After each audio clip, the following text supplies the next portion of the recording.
Populism, populism, populism, and yet progressivism still is on the horizon.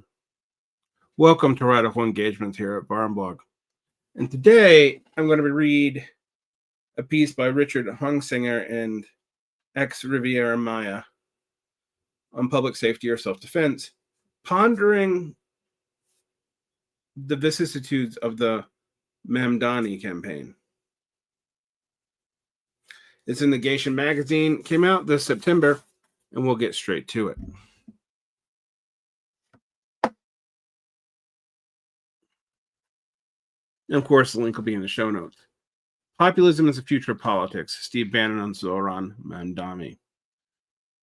Zohran Mamdani's victory in New York City's Democratic mayoral primary election necessitates a critical intervention into the relevance of an electoral strategy in the class struggle. A lot of my friends have been very positive about Mamdani. I have had a wait and see attitude. I distrust this, but I also distrust declaring it over before it's actually happened. At least in this case, Mamdani is a harder figure to pinpoint and put your finger on. Nonetheless, I think this intervention may actually be necessary.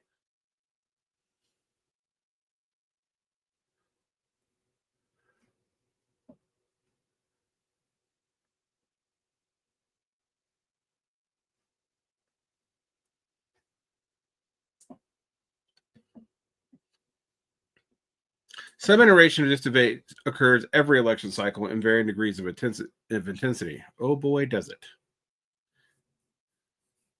The prominent role of the Democratic Socialists of America, the DSA, in organizing support for the Mamdani campaign and the enthusiasm of its participants regarding the prospect of this primary victory for socialism in the United States makes the apparent weakness of this strategy at present, and the particular weakness of the DSA as that organization increasingly appears to be reliant upon such efforts. Actually, I may ask Hunsinger and Maya to nuance that, because it seems like they are less reliant on such efforts than they've been in the past, but they're still going back to the strategy of relying on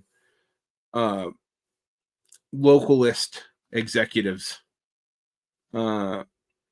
We've seen it all the way back to the Dinkins campaign, but this is not new. This is not intensifying. This is something DSA has done for a long time, and they honestly did a lot more from 2016 to 2022. I think the political problems around the quote squad and people like Bowman and Bush losing have complicated some of this, and the people who sought the DSA's election, like Brandon in Chicago, and may not have received it, but still tried to have a relationship with that organization, haven't always gone so well.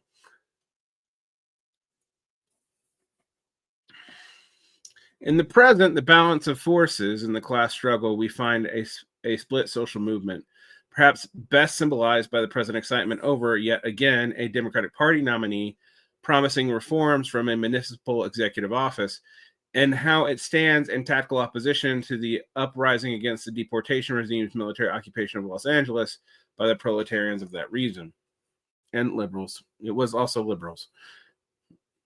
The geographical distance of the two political movements merits a practical separation of these strategies. Not really. And a lack of any organized coordination between the partisan on these fronts. Absolutely. Such a distance provokes us to evaluate the situation and identify where indeed the real movement of communism resides, and to further develop the critique of bourgeois democracy and the state in these institutions' relation to the emergent revolutionary proletariat. Well, one hopes to be emergent revolutionary proletariat. One should be careful with wish casting. What is the left? Oh, God.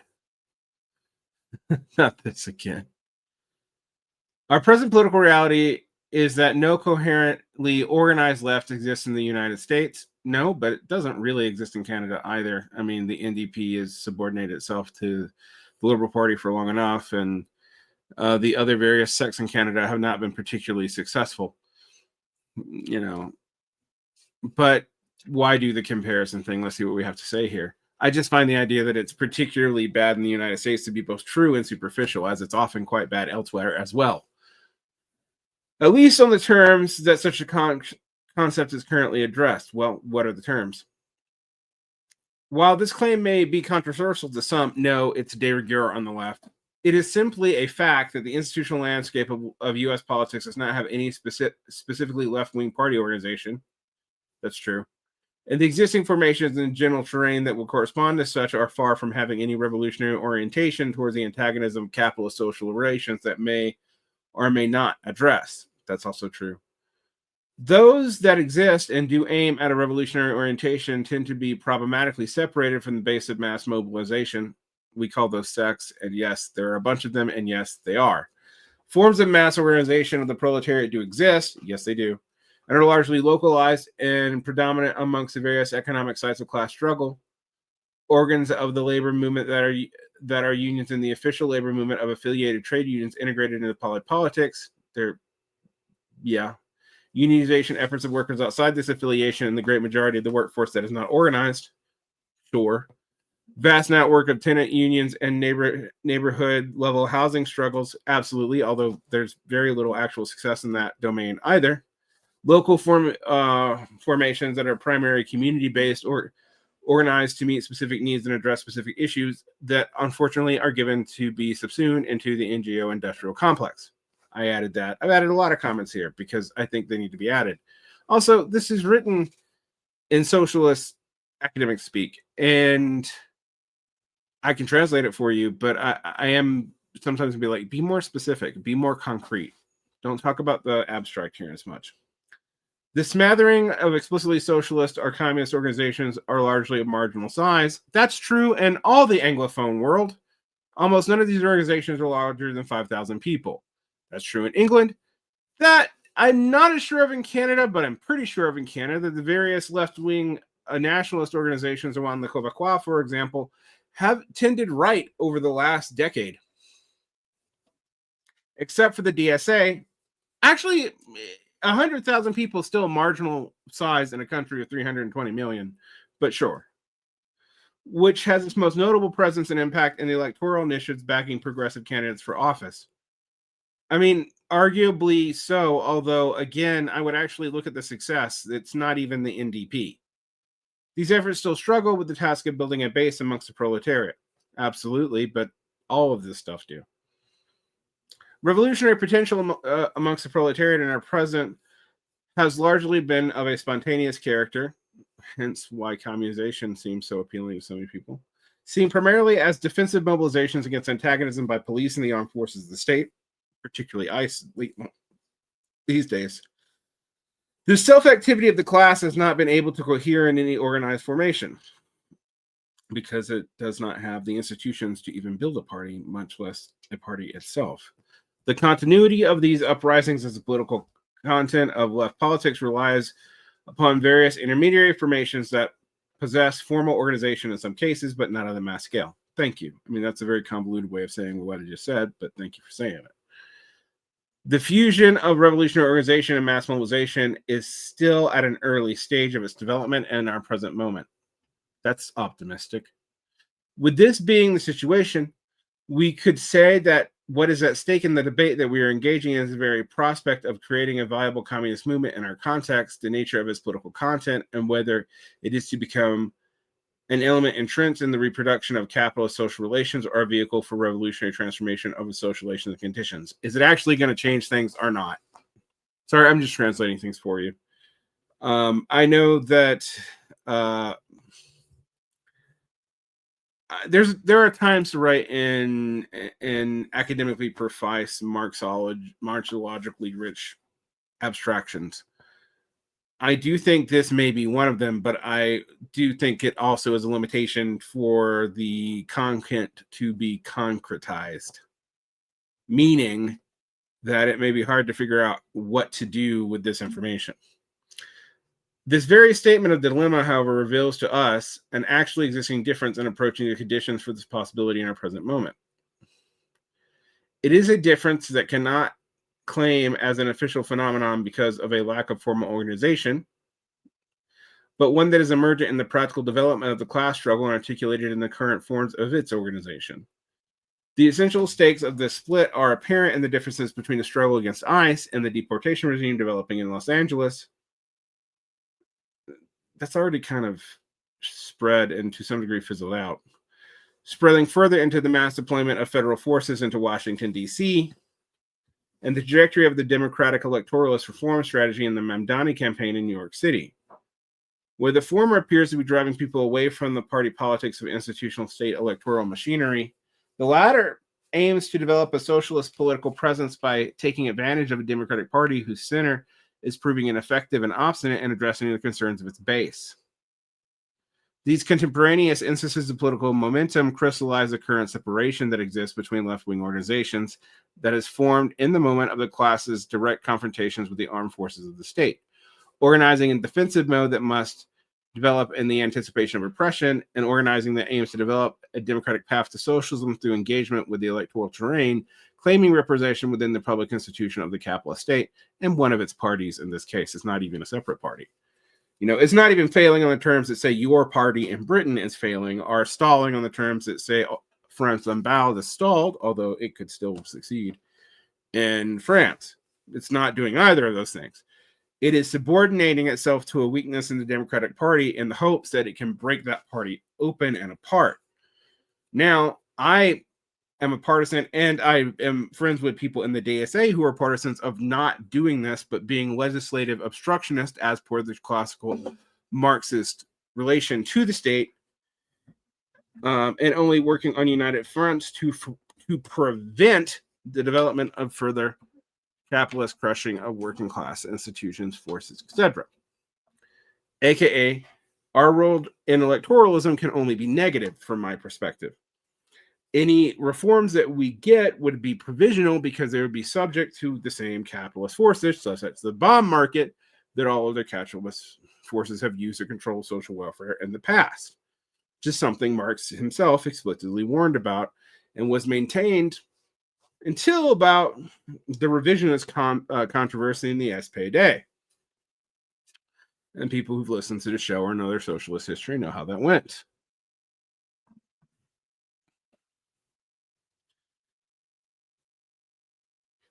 The task of assessing this terrain as one donating an actual split in the composition of a political left in the U.S. is complicated by the fact there exists an overlap in proximity to these layers when the divergence of their strategic means and ends.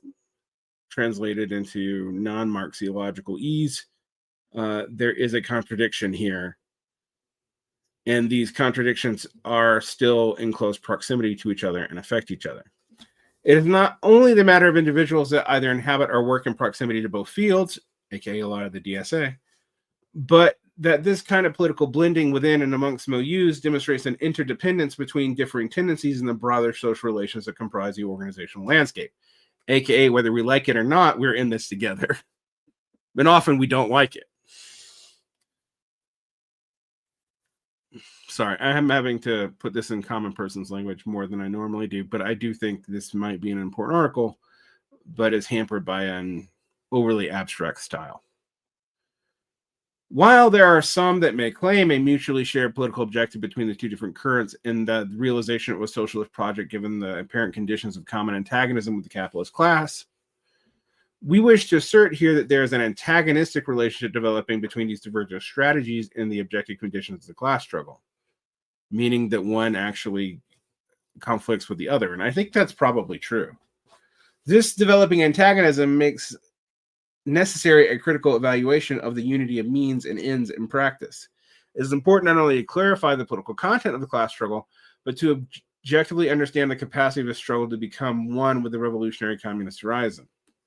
To that end, we aim to orient our intervention around the most decisive and strategic points at which antagonism is developing, and thus assess the organizational necessities of our present moment in order to call into question the veracity of the democratic electoral path and our present conditions in the balance of forces in class struggle. AKA, we probably shouldn't be getting executives elected right now. There's other things we need to do. The state is in too antagonistical role for that to be a clear pathway ahead. That's how I'm interpreting what Maya and Hunsinger are singing.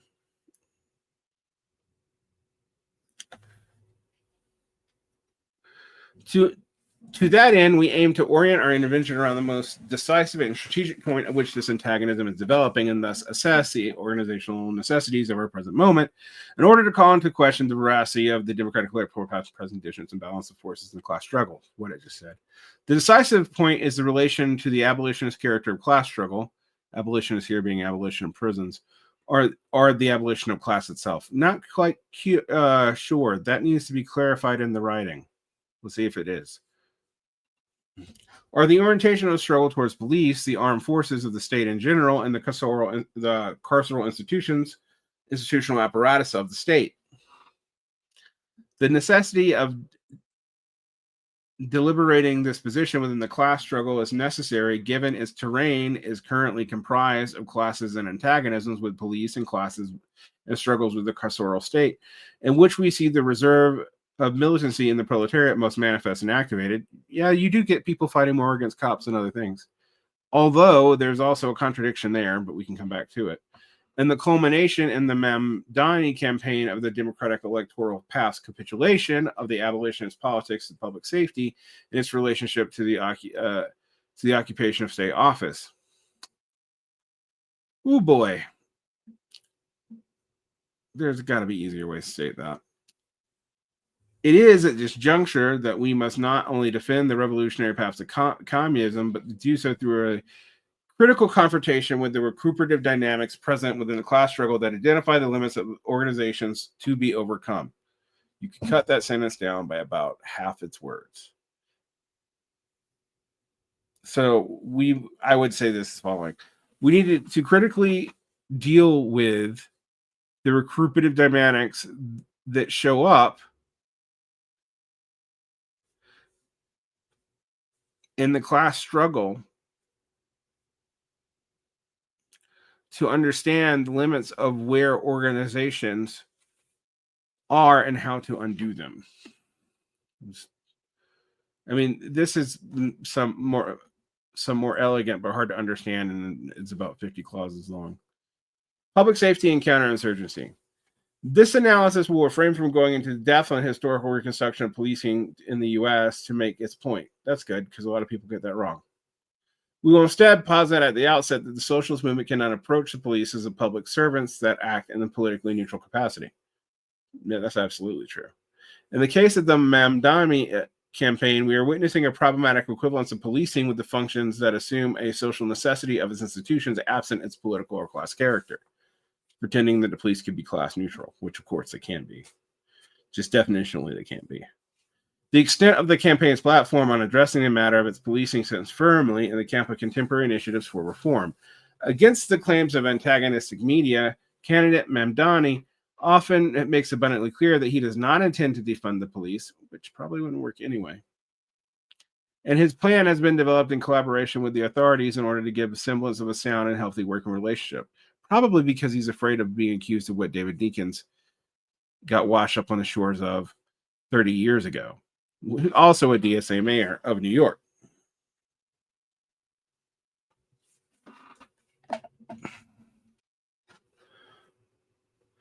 The main proposal is the establishment of a Department of Community Safety that will transfer the responsibility to respond to certain incidents from the NYPD to an apparatus of social workers, alleviating police officers from the responsibility of responding to calls related to incidents related to mental health and drug abuse. Yeah. In fact, that's what a lot of people who are defunding were asking for, to be honest. I never thought it would really do what they want it to do, but nonetheless. There are no significant cuts proposed to the NYPD's overall budget.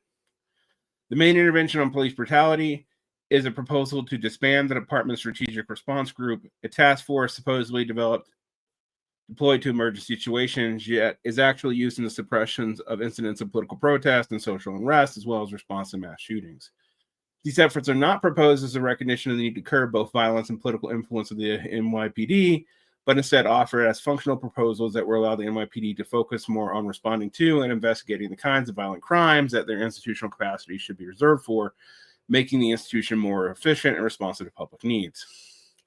The notion of what social needs are satisfied by the NYPD is an important concern to this political development and the electoral influence of the American Democratic Socialist movement.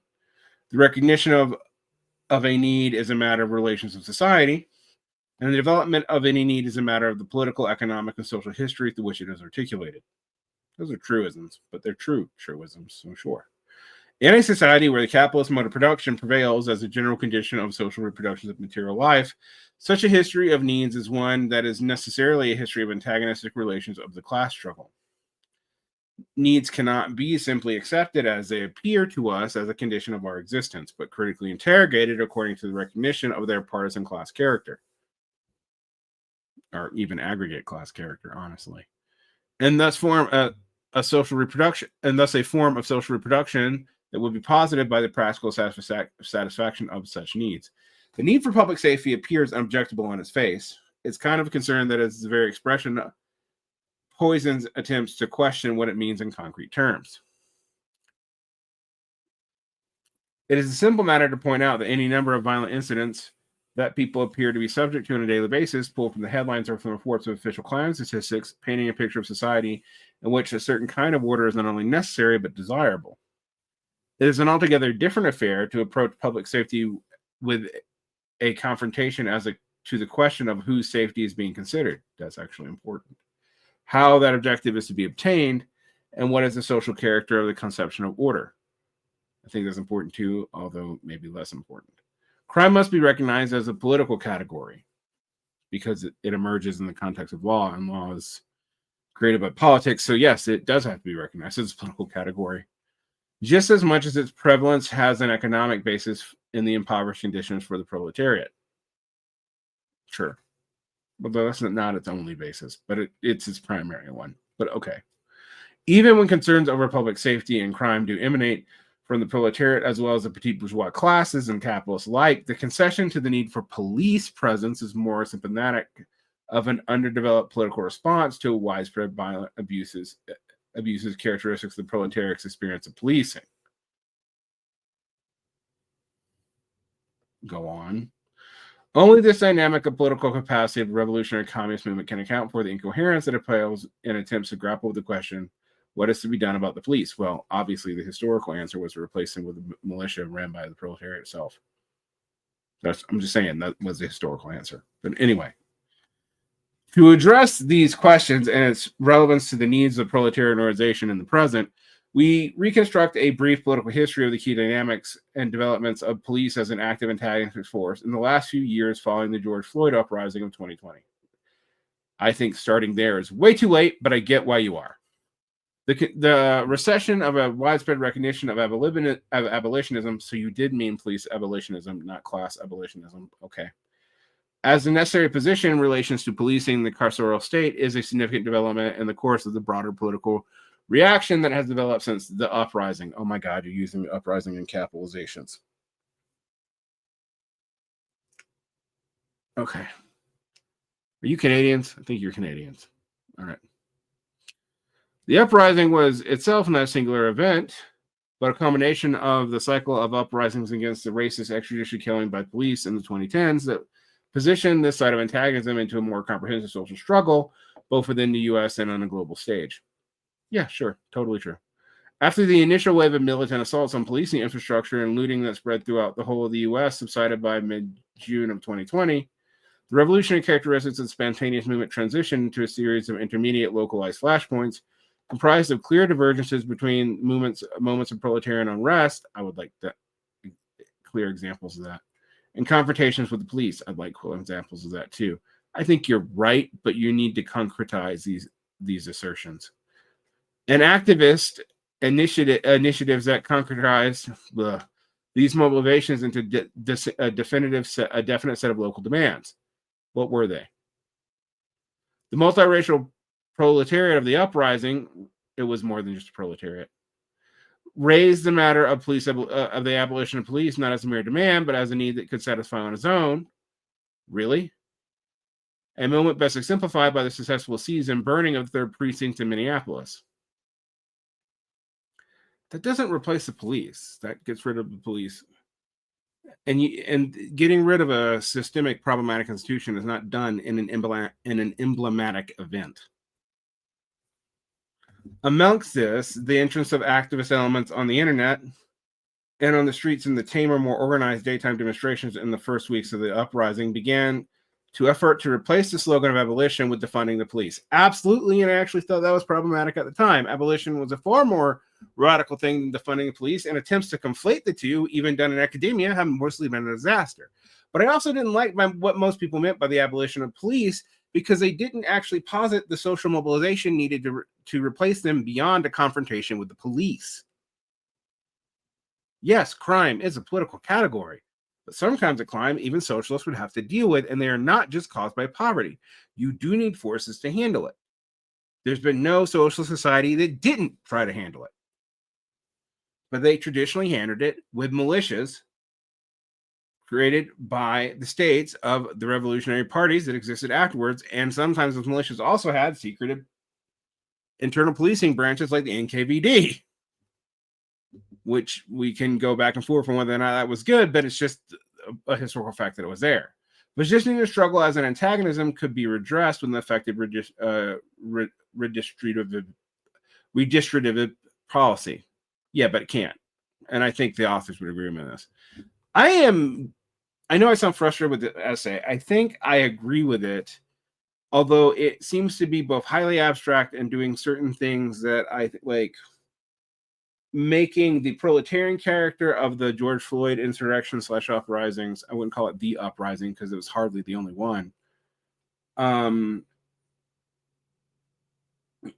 into something that of a much clearer singular class character.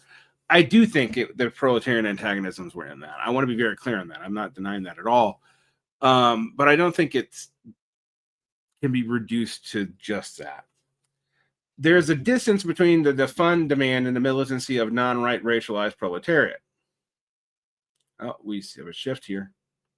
The demand to defund the police developed out of the non-profit industrial complex, the MPIC, of non-governmental organizations, NGOs, active in the effort to contain open and widespread militancy of the uprising to public nonviolent demonstrations. Absolutely true. The immediate watchword of the masses in the streets was abolition.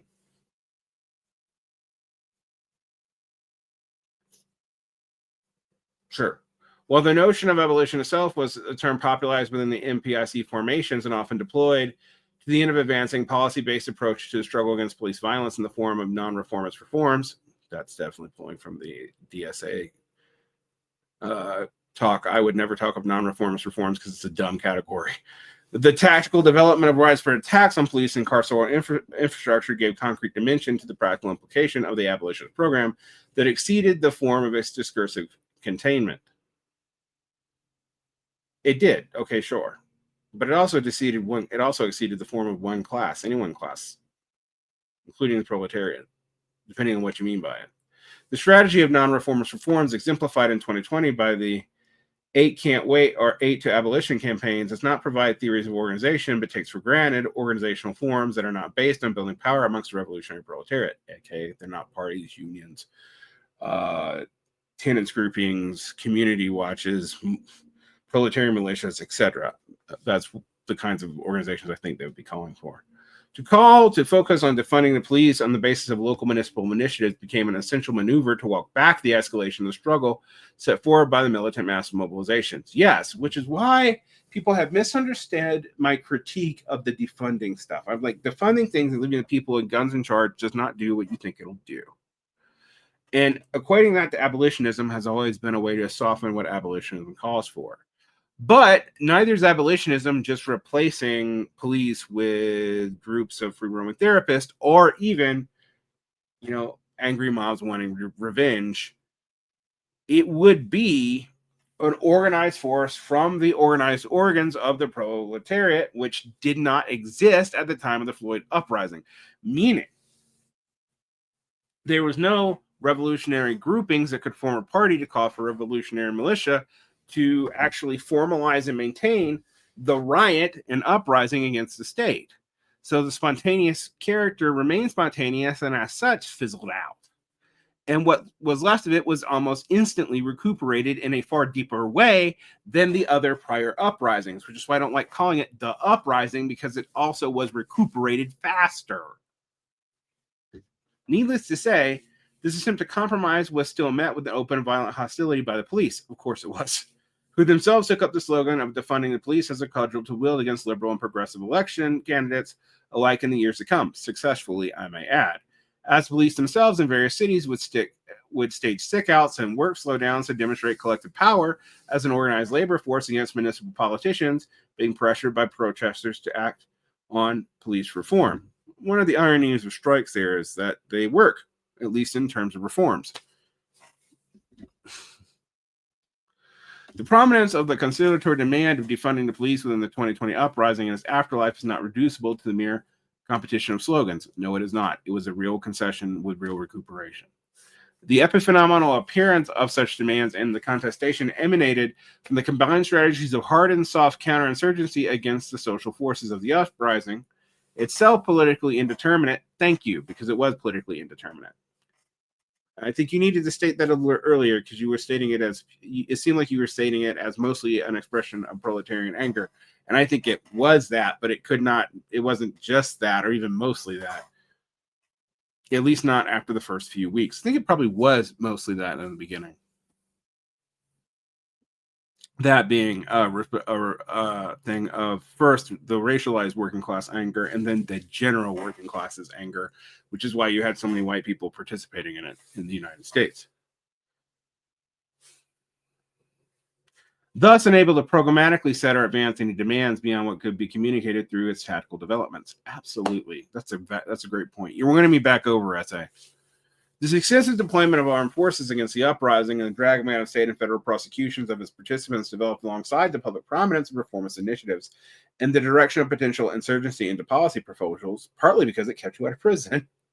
This is not a matter of overarching conspiracy levered by extremely coordinated state actors. No, it wasn't. But an aggregate result of coterminous efforts from competing factions of the party of order, or the parties of order, themselves engaged in open dispute on how to handle the matter of the uprising, because it divided all factions of both of the parties of order and of the various class factions themselves.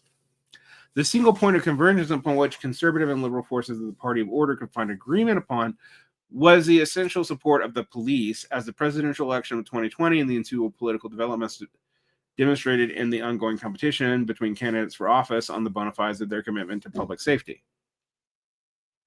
In the ensuing years, a popular crime wave panic gripped the public, as told by the media, despite decades-long declines in violent crime reported by every law enforcement agency's own statistical evidence. There was an uptick in 2021, but it was a very brief uptick. I've actually covered the long-term violent crime statistics. There has been an uptick in property crime, but again, it was a brief uptick, and even that's gone down, and it was going down by the end of the Biden administration, and it's at historical middle lows. Now, it's still probably too much, but again, you don't solve a social problem that wasn't solved by incarceration before by incarceration in the future, because the periods of high incarceration only mildly tamped down on the violence and definitely didn't get it down to the levels that one saw after the Great Recession. We could talk about what changed. There's 1,000 things that did, but it's pretty clear in the trajectory of the 90s that that isn't what happened. The phenomenon was frequently attributed to the effects of police capacities and morale as a consequence of the police's intended to defund police departments, despite the fact that no such defunding of police had occurred anywhere in the wake of the uprising, at least not at significant levels anyway. The political characterization of minor increases in the incident report of petty and violent crimes overrode any analysis of widespread economic devastation and work slowdowns and unemployment surges caused by the COVID-19 pandemic and starting up society again after that. I think this is absolutely crucial. And the abrupt end of state-funded financial aid amidst the conditions of high unemployment and inflation. High unemployment was not actually the case in the United States and most of the country by the time that the aid started fading out, actually. But inflation was. What you might say high underemployment. But again, you got to back up this kind of claim with statistics. Sorry, you do. I kind of agree with you in the main point you're making, but you can't just assert it. In the years since, police funding has only increased, absolutely, as the body count of people killed by police every year. Absolutely true as well, although we don't talk about that nearly as much anymore. 2025 is set to be the deadliest year for police killings on record. and was as was 2024 before that, and 2023 before that, and so on and so on. So, in other words, the uprising was utterly capitulated and utterly failed. That we are today seeing within the democratic socialist currents of the organized left a concession to what was the forced compromise demands of the 2020 uprising is significant for what it revealed on the balance of the forces of classes as they manifest in front of an electoral initiative. There are 7 prepositions in that sentence. There. Look, I read academic philosophy and Marxology all the time.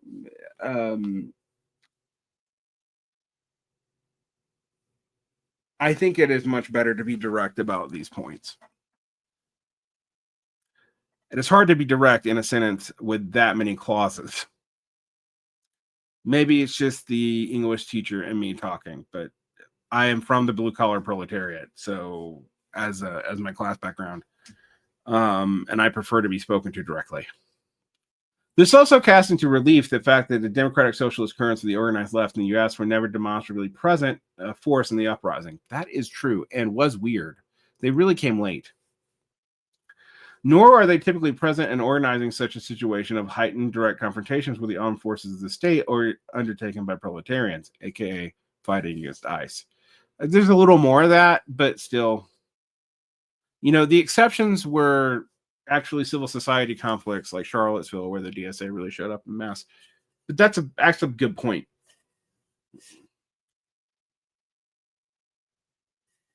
The problem with the organizational forces that make room for too broad of a politics, the so-called big tent, is that even the most radical people become limited by those on the right. You have to be, if you're in the DSA and you're mug, you still have to keep socialist majority and the North Star caucus in your organization.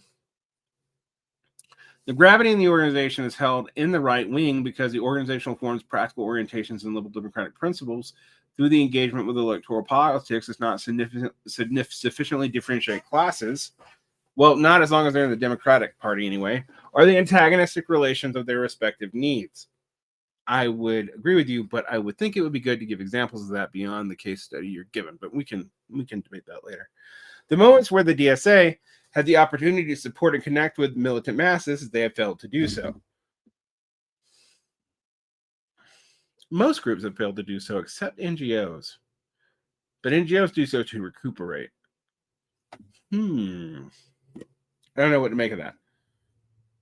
What do the NGOs, the DSA, and related organizations advocate instead is a technocratic approach through policy and electoral campaigns, which, unreadily or not, educates the propertyless classes and the responsibility of the capitalist state to pursue social change, aka weds them to the Democratic Party, or just the party apparatus, period. At best, this is done out of ignorance, but worse, the aim is to neutralize threats to state and property. And in the case of current campaign, it is unclear to me which one they're doing. Participation in the projects of social transformation is limited to participation in electoral and legislative process through the support of representatives. I actually don't think that's true for the DSA, but that's what they make the most hay about. So what you gonna do? They aim to show that with enough effort, we can create harmony between the classes through bourgeois democratic institutions. Well, it is class collaboration. That's when you're working through bourgeois democratic institutions in a non-antagonistic way. But I will also say total anti-electoralism was historically condemned by the communist parties in almost all forms of them. But anyway. In reality, our task is that of lifting the veil from the class antagonism, the capitalist mode of production, social relations, and then demonstrate why bourgeois institutions need to be abolished or how we may do so through class struggle and what we're going to replace them with. It's actually super important. You can't know what you're going to replace them with until you're starting to do it, but you have to know that you are going to replace those functions and get rid of the functions that are dependent on the class society. Preservation of violence, the preservation of violence in class society is inevitable because that's how you maintain classes. But also, you do have to deal with interpersonal violence in a non-class society. The class character of electoral democracy. What is at stake here in the identification of this dynamic amongst the tendency is a crucial matter of the character of currently existing proto-party formations and their capacity to wage revolutionary struggle on the terms set by concrete conditions and balance of forces of the class struggle in our moment. Oh my God, that sentence needs to be about half of what it is. This is actually not clarifying. It's like adding additional verbiage to make a point that can be made pretty clearly without jargon.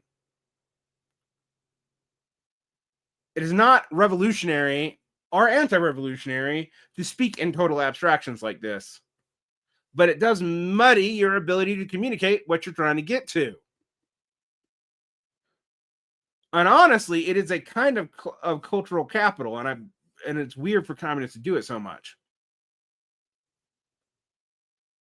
This is a polemic about an analysis that needs to be addressed to the public. Anyway, a strategy of organizational development and growth that is increasingly tied to dependence on integrating its representatives into the Democratic Party's electoral machine infrastructure places the Democratic Socialist movement into a necessary collaboration with the armed forces of the state, dependent on cooperation with their institutional bureaucracy's capacity to advance its political and economic objectives. That's going to be true of anyone who tries to do a positive reform notion through electoralism alone. If that electoralism is willing to rule when it is not in control of beginning to dismantle that state of which it is in control of. Anyway, whatever it will gain from the compliance of that cooperation remains to be seen, but it is apparent that even with the greatest efforts of conciliation, the police appear to any leftward initiatives with hostility and organized defiance, if not open revolt. Yeah, they still might David Dinkins Mamdani regardless of what he does. This developing integration of the Democratic Socialist electoral strategy with the Democratic Party's political machinery it's not developing. It's been true in New York since the late 1980s, but okay, we'll continue. Is an operative institutional site in which the antagonism with the tendency of militant proletarian uprisings against police is taking shape. I mean, we don't have that many right now, to be honest. The stuff against ICE is of a similar character, but it has not been of the same character as the situation during the George Floyd protest. You assert a lot, actually, here that it is not a matter of competing ideologies when the incoherency of the U.S. left as a distinct political phenomenon, but one of the social composition of these sites of the class struggles organization and its distinct forms of appearance. That's also a doozy of a sentence, but it's one that's a doozy of the sentence that probably does need to be that long. In the case of Mamdani's campaign, we turn to the demographics of the voting constituency that won the primary election in the first round. It is significant that the vote share and that Mamdani led in on the basis of income is comprised of people within the annual income range of $50K to $200K a year. Income ranges is not how you decide class position, period. I mean, I agree with you that it is actually significant. But proletarianness is not decided on your income range. Marx is explicit about that. But let's continue. Maybe that's not the point they're making. With the rising cost of living in New York City, we cannot claim these at all as exorbitant incomes, but they are significant. But they are significantly those that indicate a larger base of support amongst higher paid workers and the petite bourgeoisie that is coming under strain due to the current economic conditions.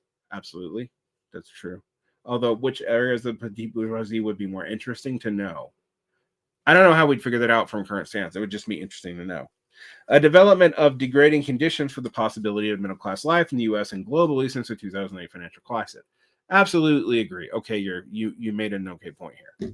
The shift here in the demographic composition and alignments of the urban electorate reveals as the prevalence of another major development of the capitalist accumulation in the 2010s following the great financial crisis, or the global financial crisis, excuse me. Most financial crises are global. But okay, we'll maintain that. That of widespread urban gentrification that occurred in the wake of the mortgage crisis and financial capital exploitation of property, because they had the money to do it and buy up mass amounts of property to do it.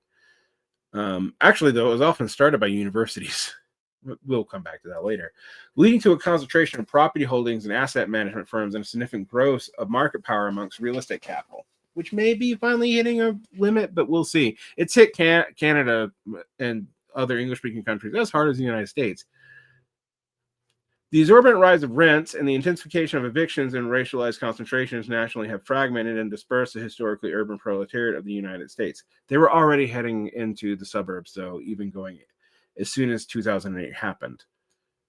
And in that way, it actually resembles Europe, but I can continue. Europe had this trend happen in the 80s and 90s. We had it happen in the 2000s and 2010s.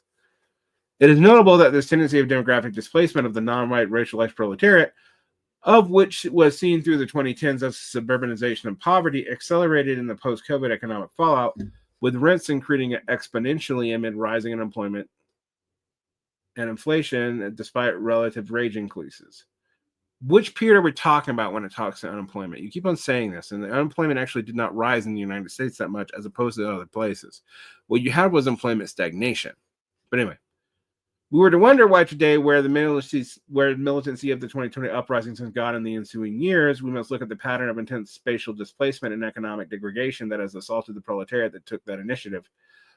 It's also easy to see that people have to go back to work.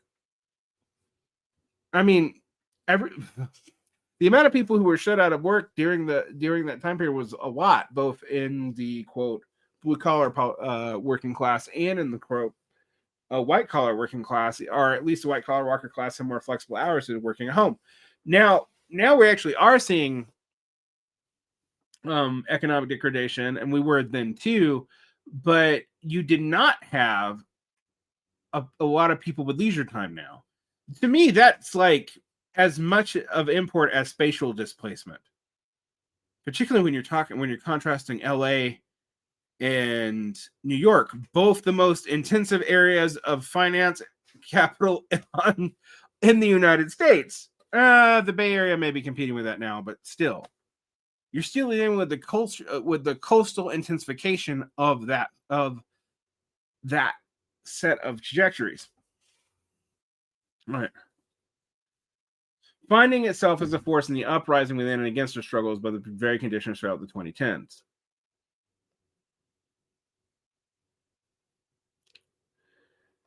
But I think you should also look at deindustrialization more than deurbanization for what happened here.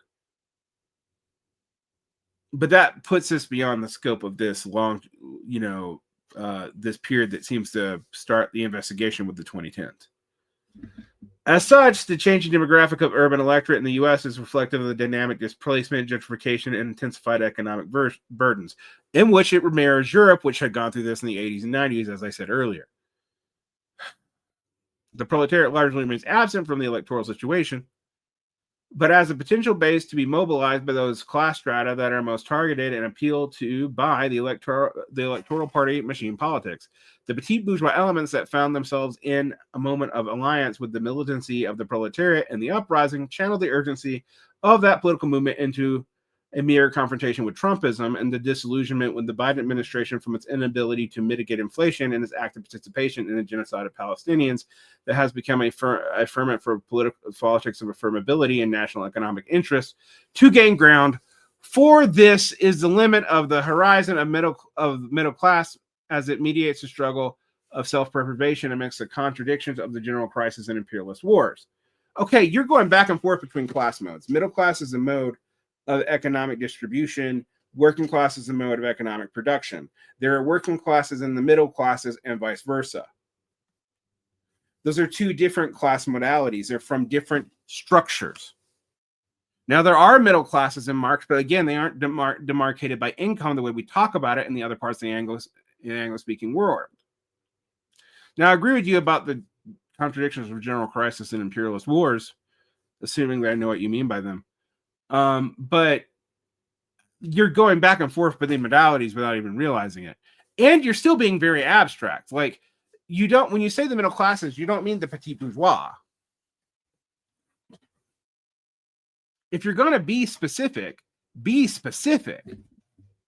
The popularity amongst these class strata of a municipal candidate campaigning on the fortification and expansion of the state-backed social programs and intervention on the market practices and certain spheres of social reproduction indicate a petite bourgeoisie that is itself reliant upon public services and reform in the state's regulation of the capitalist enterprise. the problem with that, as pointed out with Christian Plenty, is a lot of things people call the petite bourgeoisie have not actually had petite bourgeois relations for about a generation and a half.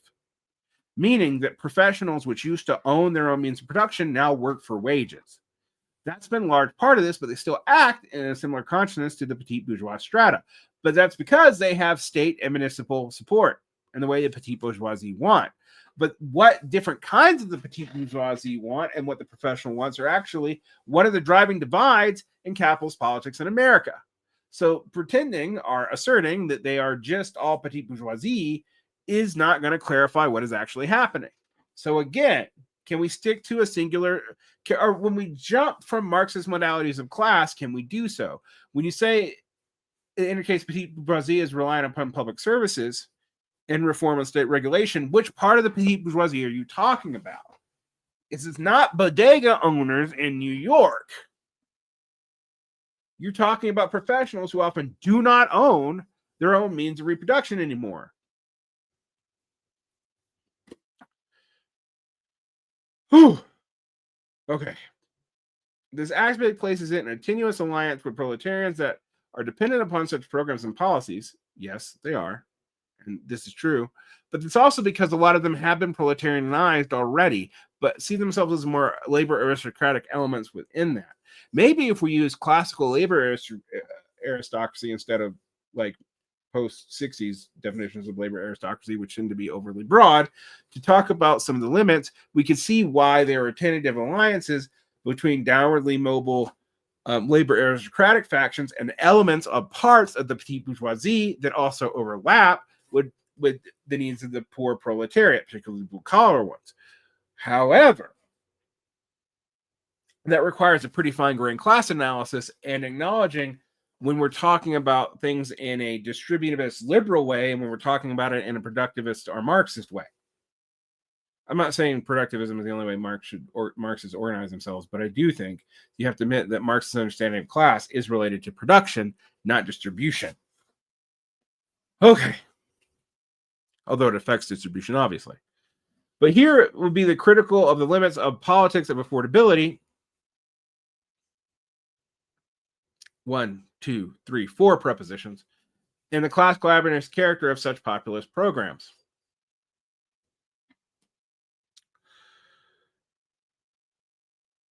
I'm not going to let the style of this article lead me to not take it seriously because it's making some good points, but it's also doing some things that frustrate me that I see common in that actually I do think is related to the writing.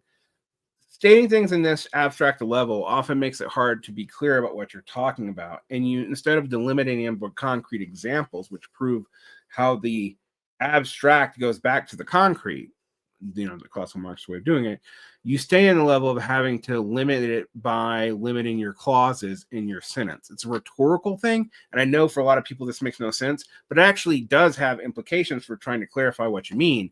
And it also makes it easy to jump between paradigms because you're using delimitations and not examples.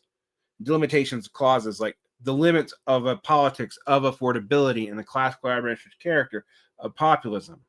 I mean, the easier way to say that without even changing the content would be, we are here to be critical of the politics of affordability's limits, which is way clearer, and the class collaborationist character are of populist programs, class collaborationist character. The other thing is that puts that the offender, populist programs, and politics of affordability in the active mode. That's what they're doing, not just as a passive thing you can remove from the sentence. Now, I know I'm giving writing advice here, but it actually does mean that you are operating on such an abstraction that it's hard to tell what you're talking about, even in the way you're expressing yourself. And that leads to getting your sentences so bogged down in it that it's often hard to see because you need to concretize what you're saying with concrete examples, not just by saying you're concretizing things. Which you do. I mean, I'm talking to the authors just to listen to me, which you do when you give the examples in relation to the COVID-19 stuff. Although even there's some times where I'm like, you need to go into more specifics because it's actually important to your point. And you're saying some things like high levels of unemployment. That was common in Canada and Europe. Actually wasn't common in the United States after the initial wave of COVID. It was common from 20 to 2021, but it was not common from 2021 to 2022, while it was common elsewhere in the developed world, because it took a while for the other economies to get back up. Whew. Okay.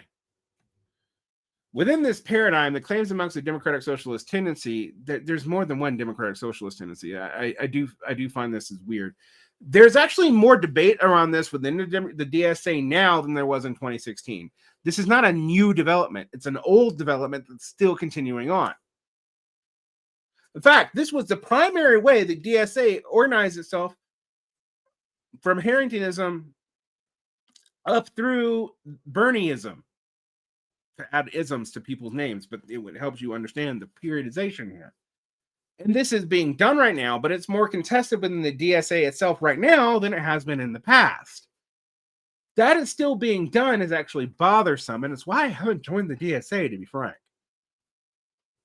There are other things going for it that make it an organization that I would consider going towards, but as long as they're still doing this kind of thing, they're going to be subordinated to executive figures that they cannot control. If they were going to run a purely obstructionist legislative campaign, then that would be a different deal, but that's not what they're doing. And because to do it, they'd have to separate from the Democratic Party, I think. I mean, that's why it's not happening. And there are plenty of people, in fact, probably the majority of the caucuses and leadership of the DSA want to do that. It still doesn't happen. Now, I don't know why that is. My suspicion has something to do with resources, but I can't prove that, and I don't know that. This alone is evident from the dependency on the strategy to run a candidate within the Democratic Party. As I said, is a problem, but there's not a whole lot of other ways for access yet. But I think you should try to change that before you run candidates, honestly. The open efforts to court the endorsement of members of its establishment despite its public rebukes and dismissals of its progressive wing. Yeah, I mean, I do think it's kind of dumb. That there is a mandate amongst the voters for this program does not indicate a proletarian insurgency within the party's electoral apparatus. You're absolutely correct about that. But rather, the traditional petite bourgeois base of the party is proving itself more adequate to taking up the electoral functions of the party than its establishment center. The traditional petite bourgeois base of the Democratic Party is not the New York professional classes, professional stratas. Again, concretize your class claims. You need to show where these stratas are when they are separate classes and when they are not. Otherwise, you're doing the classical Marxist thing of calling things you don't like petite bourgeois, even when it's not petite bourgeois, and you do something like, oh, it's petite bourgeois in its character, as if the petite bourgeois has an objective character in space that exists beyond even the interest of the petite bourgeois. Because the interests of all the petite bourgeois are not unified on this. A lot of petite bourgeois are hurt by urban tax policies, which is why they often join the GOP. And the traditional petite bourgeois base of the Democratic Party was planters and sharecroppers and Sunbelt industries, and that is definitely not the petite bourgeois they're appealing to today. They're mostly appealing to professionals who are not petite bourgeois. They earn wages. So you need to clarify this.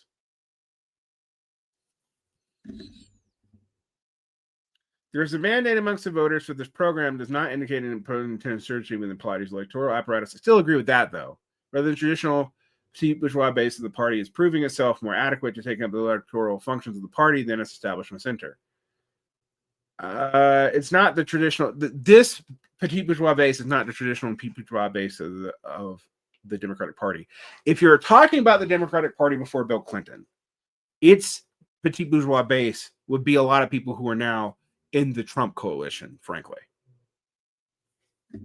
The overtures made by Mamdani in the wake of his victory to making the Democratic Party once again a home for working class voters not only reveals his character of the political strategy, but also a contemporary change in the economic structure of the petite bourgeois in the United States. Okay, spell it out. Because so far I've found you to be very unconvincing on this point in particular, as if you don't really understand the fine-grained nature of the petite bourgeois and its in its aggregate terms are in its professed ideologies, plural. All right. What here is claimed to be a working class politics is actually a populism geared towards smaller capitalists and aspirational class mobility within voting proletarians, primarily to labor aristocracy, professional workers within the class. Thank God you were correct. But you should have said that like 4 paragraphs ago, because that's not the same thing as the petite bourgeoisie. And which petite bourgeoisie are you talking about? Are you going to clear it up? Let's see. This is most apparent in the campaigns to regulatory initiatives aimed at courting small business owners, the promises to cut red tape, and the political alliances formed with antitrust figures like Lena Khan, to whom Steve Bannon has expressed his support, and the former Biden administration officials intent on crafting an economic policy more favorable to capitalist competition for businesses. Now, I would agree with you that this is true of the way the progressives have headed. And this is where they've always been headed, not just Kamala Harris.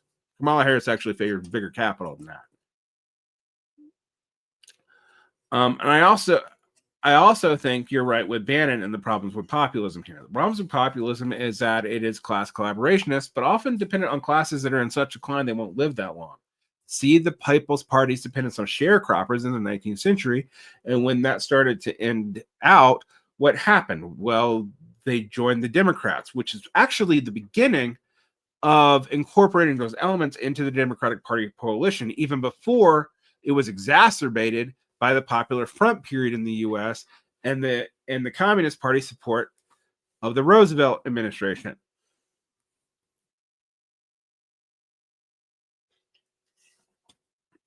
But I think I agree with you here. I'm just very frustrated with how long it's taken you to get to this point, because this point's actually more needs to be clarified in your structure for you to be understood. Now, this may be a writing problem more than an ideology problem, but it's frustrating. This is a base in a program that will inevitably come to a head with the contradictory promise of a campaign to raise minimum wage to $30 an hour, given the petite bourgeoisie's historical reliance on lax labor regulations and lower wages to survive in competitive markets. But most of the petite bourgeoisie in the Sun Belt does not support the Democratic policies and initiatives and have not gone over to that side. They support Trump. They support protectionist policies and low taxes. Although the tariffs are hurting them badly because they don't have cheap inputs anymore. So we'll see how long that lasts. Trump doesn't really care.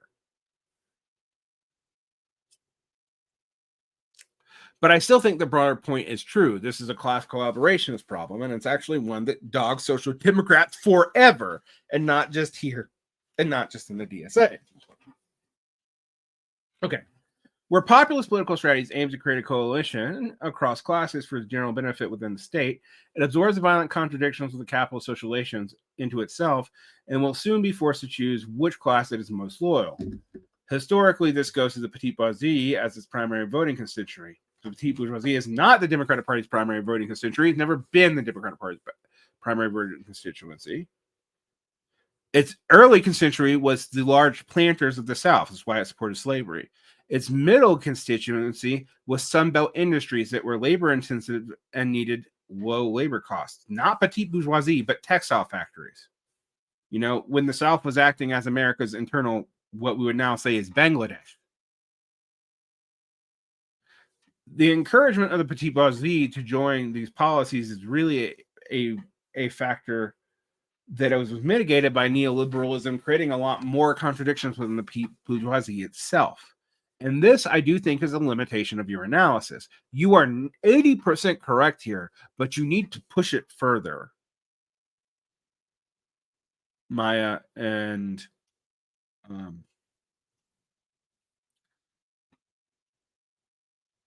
Hunsinger.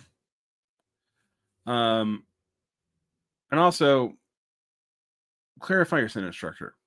But seriously, you do need to push it further here, because you are making claims without concretizing them. And when you do concretize them, it's a little late. You are a lot more right than it looks like you were earlier. But even here, there are severe limits. Okay, let's get back into this. The contradiction internal to electoral efforts of populist politics is the ground on which the orientation towards abolitionism in the class becomes decisive. It's both divisive and decisive, actually, and that's probably the point. What the question of crime and electoral politics leads us to is what revolutionary proletarian movement relation is to the state. The history of proletarian political struggle in the U.S. is one in which The police are plainly open antagonists that operate in a directly political manner. Both federal, state, and municipal agencies and departments work in close collaboration to target repression towards communist and socialist efforts and autonomous proletarian self-activity alike. Yeah, including when they're not socialist or communist at all. Completely true. You can give examples of it, but it's hardly necessary. It's so true. They are, putting it plainly, thank God, self-conscious agents of the capitalist class and overtly ideological in their work.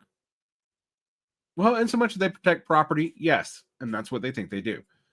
The open displays of institutional clannishness in opposition to protests and movements against the killings by police, the ubiquity of the thin blue line, and Punisher insignias as emblems of contemporary American fascist reaction, not just fascist reaction in general, but sure, you can call it fascist reaction. I'm not willing to have that debate. Are certainly evidence of a class that sees itself as the restoration of order, unbound to the obligation of law. Yep, you don't even care about the law. Order is beyond the law now, which is an interesting thing to think about, because what is order if it's not the law? It's force. And what is force? Well, the enemy of order.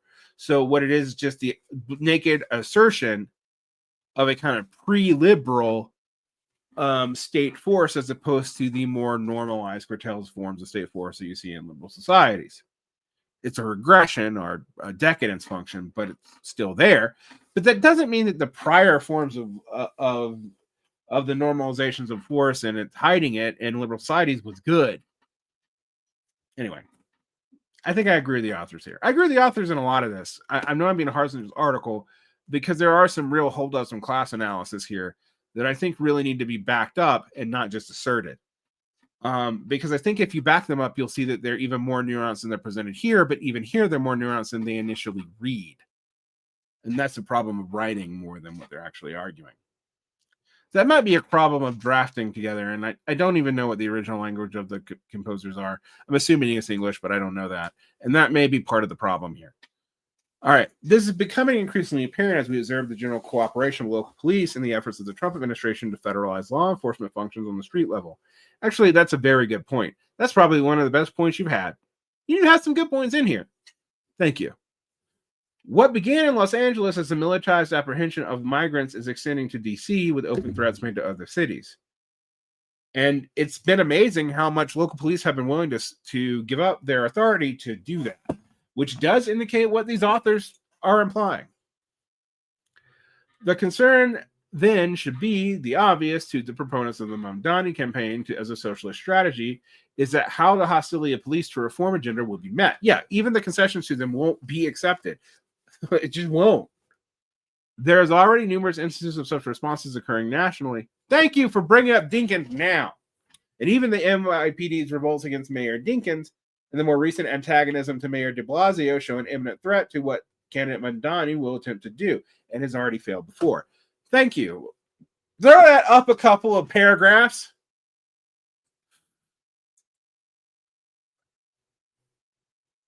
My suggestion is actually emulating Marxist style.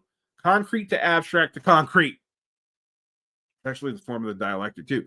Concrete to abstract to concrete. That's how these things even develop. Concrete to abstract to concrete.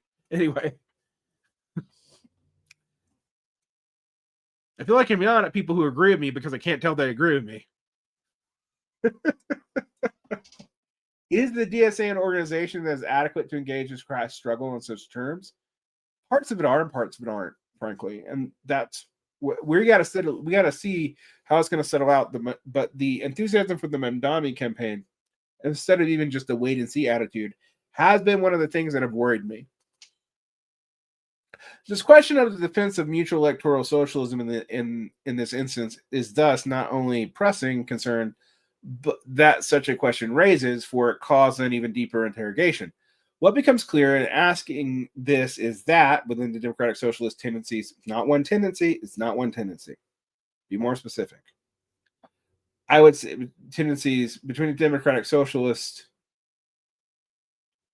dominant strategies tendency, or whatever, tendencies dominant strategy.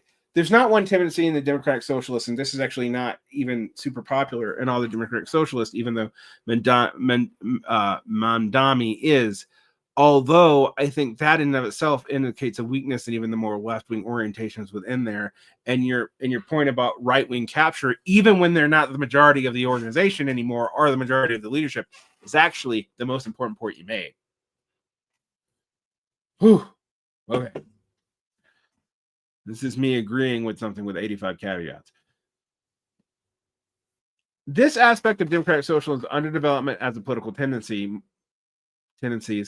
much less an explicitly socialist one, sure, can be understood as a key factor in the concessions being made by the tendency to anti-abolition of political positions and the inability to break from a growth model that is tied to the integration of its electoral candidates within the Democratic Party machine, even though they can't achieve much within the regime without giving up most of their DSA bona fides, period.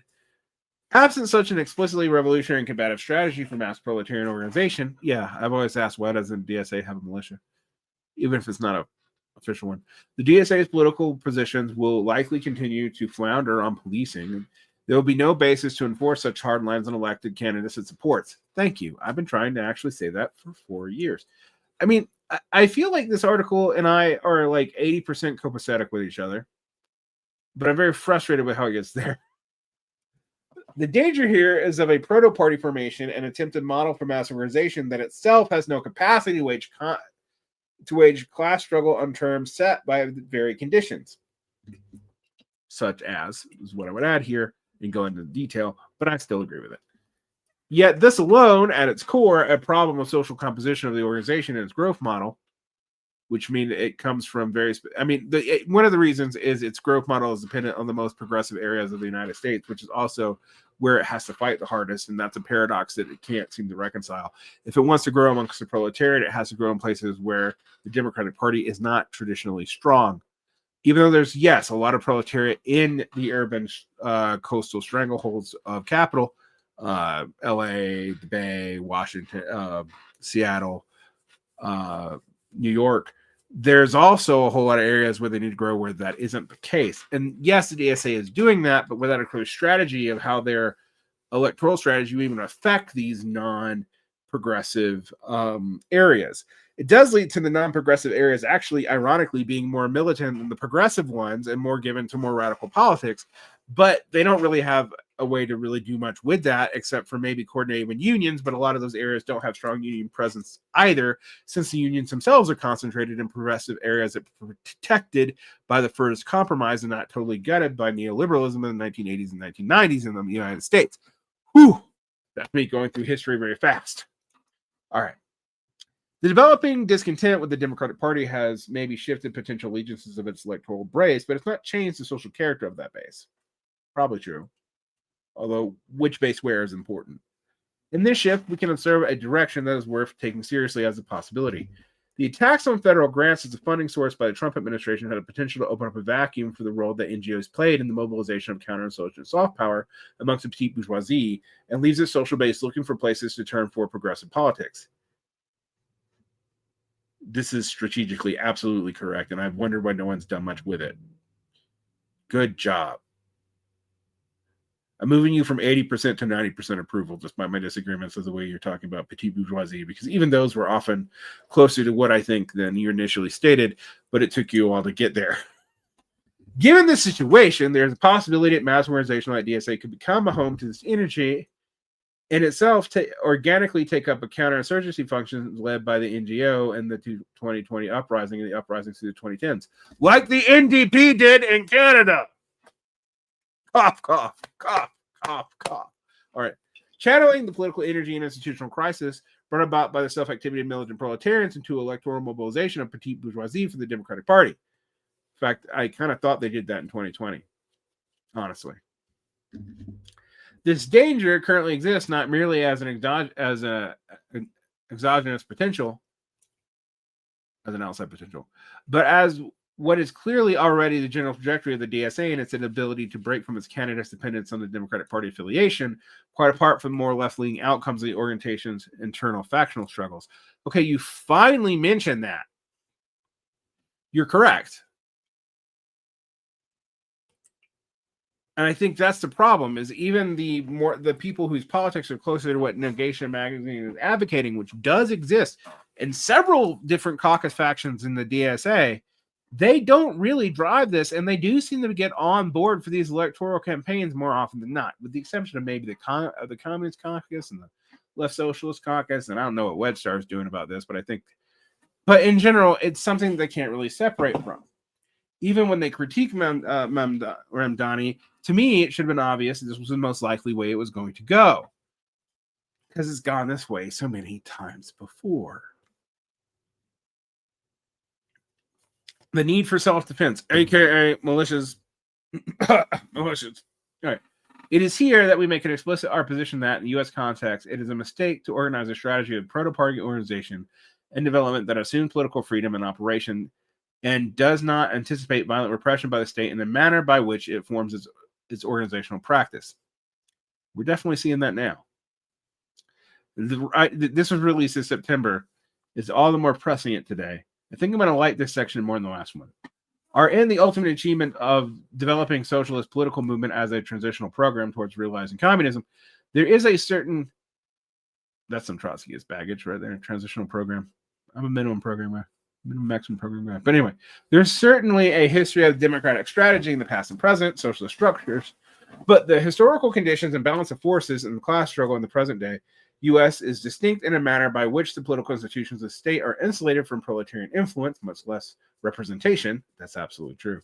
And by the absence of political institutions established and directed by the proletariat that would make a democratic strategy more viable in the first place, being able to enforce its program, aka strong unions, aka getting rid of Taft-Hartley, aka a whole lot of things I've been talking about for a decade. Given this balance of forces in the class struggle and their historical development, the pursuit of seats of power in elections and political representations in capital state undermines the conditions for the development of revolutionary class itself. I'm not sure I agree with that, but I agree with you that you shouldn't be trying to implement a program on a party in that state, because you cannot have those candidates run as obstructionists, which is what Marx would have told you to do. Deploying the social forces of mass mobilization towards an end that will be compelled by the force of the party of capital to curb or suppress any substantively revolutionary development. See what happened to Hilferding in the 1920s and why it made the Esprit Day even more unpopular. I completely agree with the authors on this point.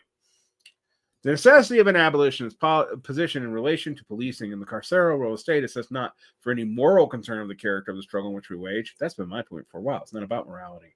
But what a practical necessity of the movement of communism, as given by the self-activity of the proletariat and the revolution potential of its act of its survival. Man, do you guys love of preposition formations to limit your assertions? Oh my God. It is this practical necessity that we see the exact importance of the two left that we outlined in compositions. I think one is a nascent left and the other is a developed left, and that's actually an even bigger problem.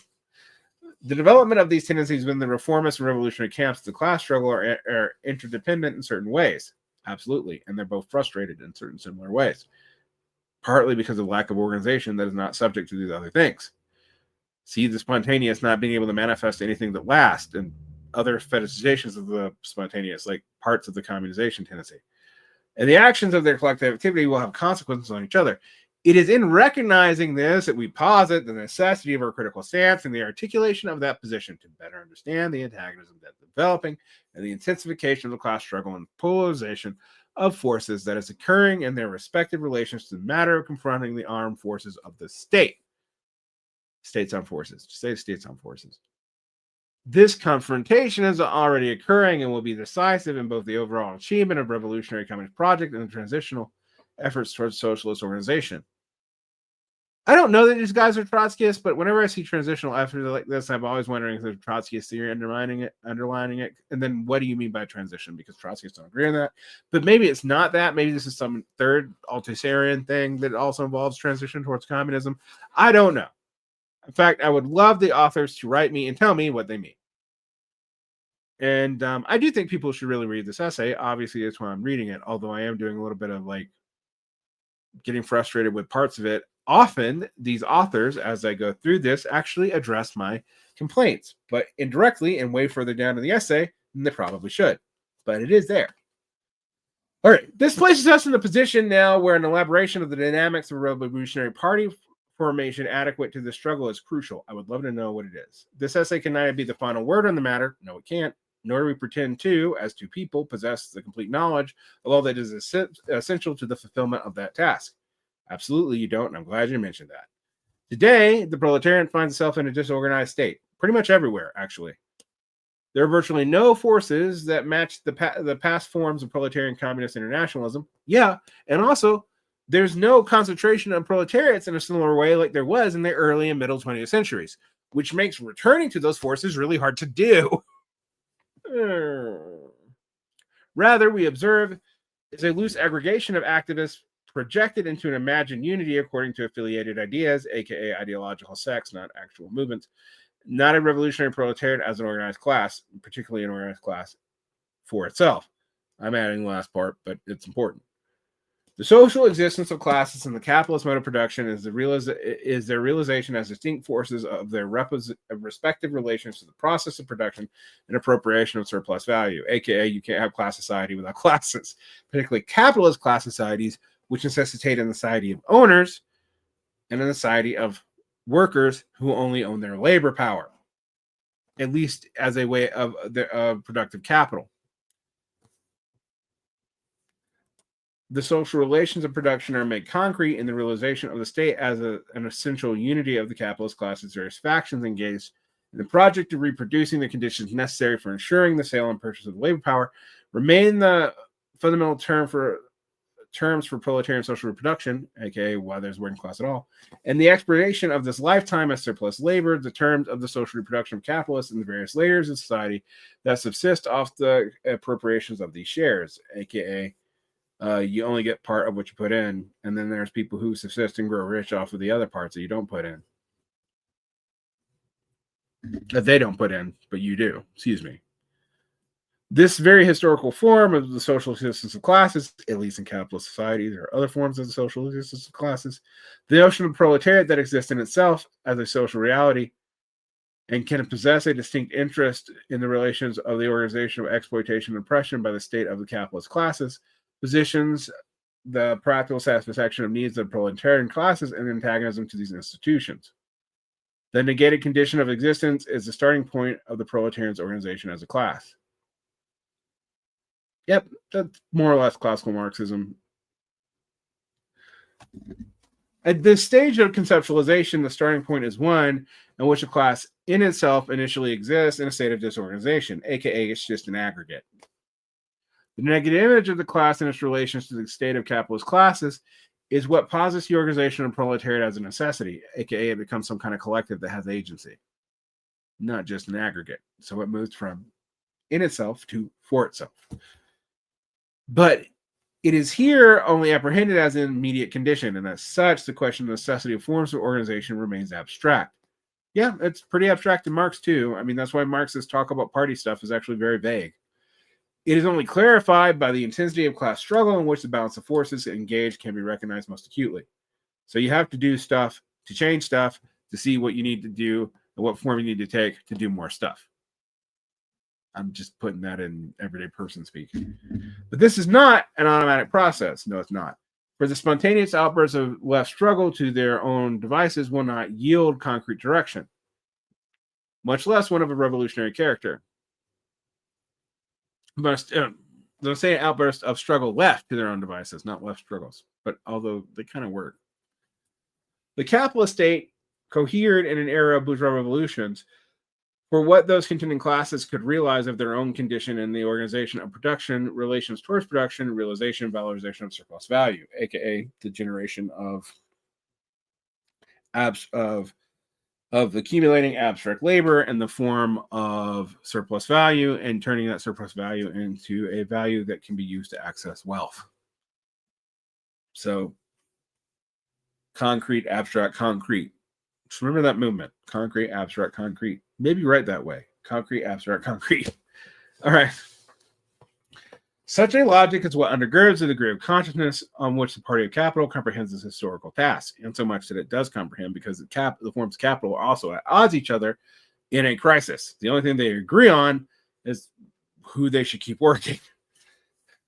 One of the reproduction and maintenance of specific mode of production, aka capital society. Against this, the laboring classes of the proletariat, created by the historical trajectories of capitalist accumulation, had to organize themselves in very dismissive positions.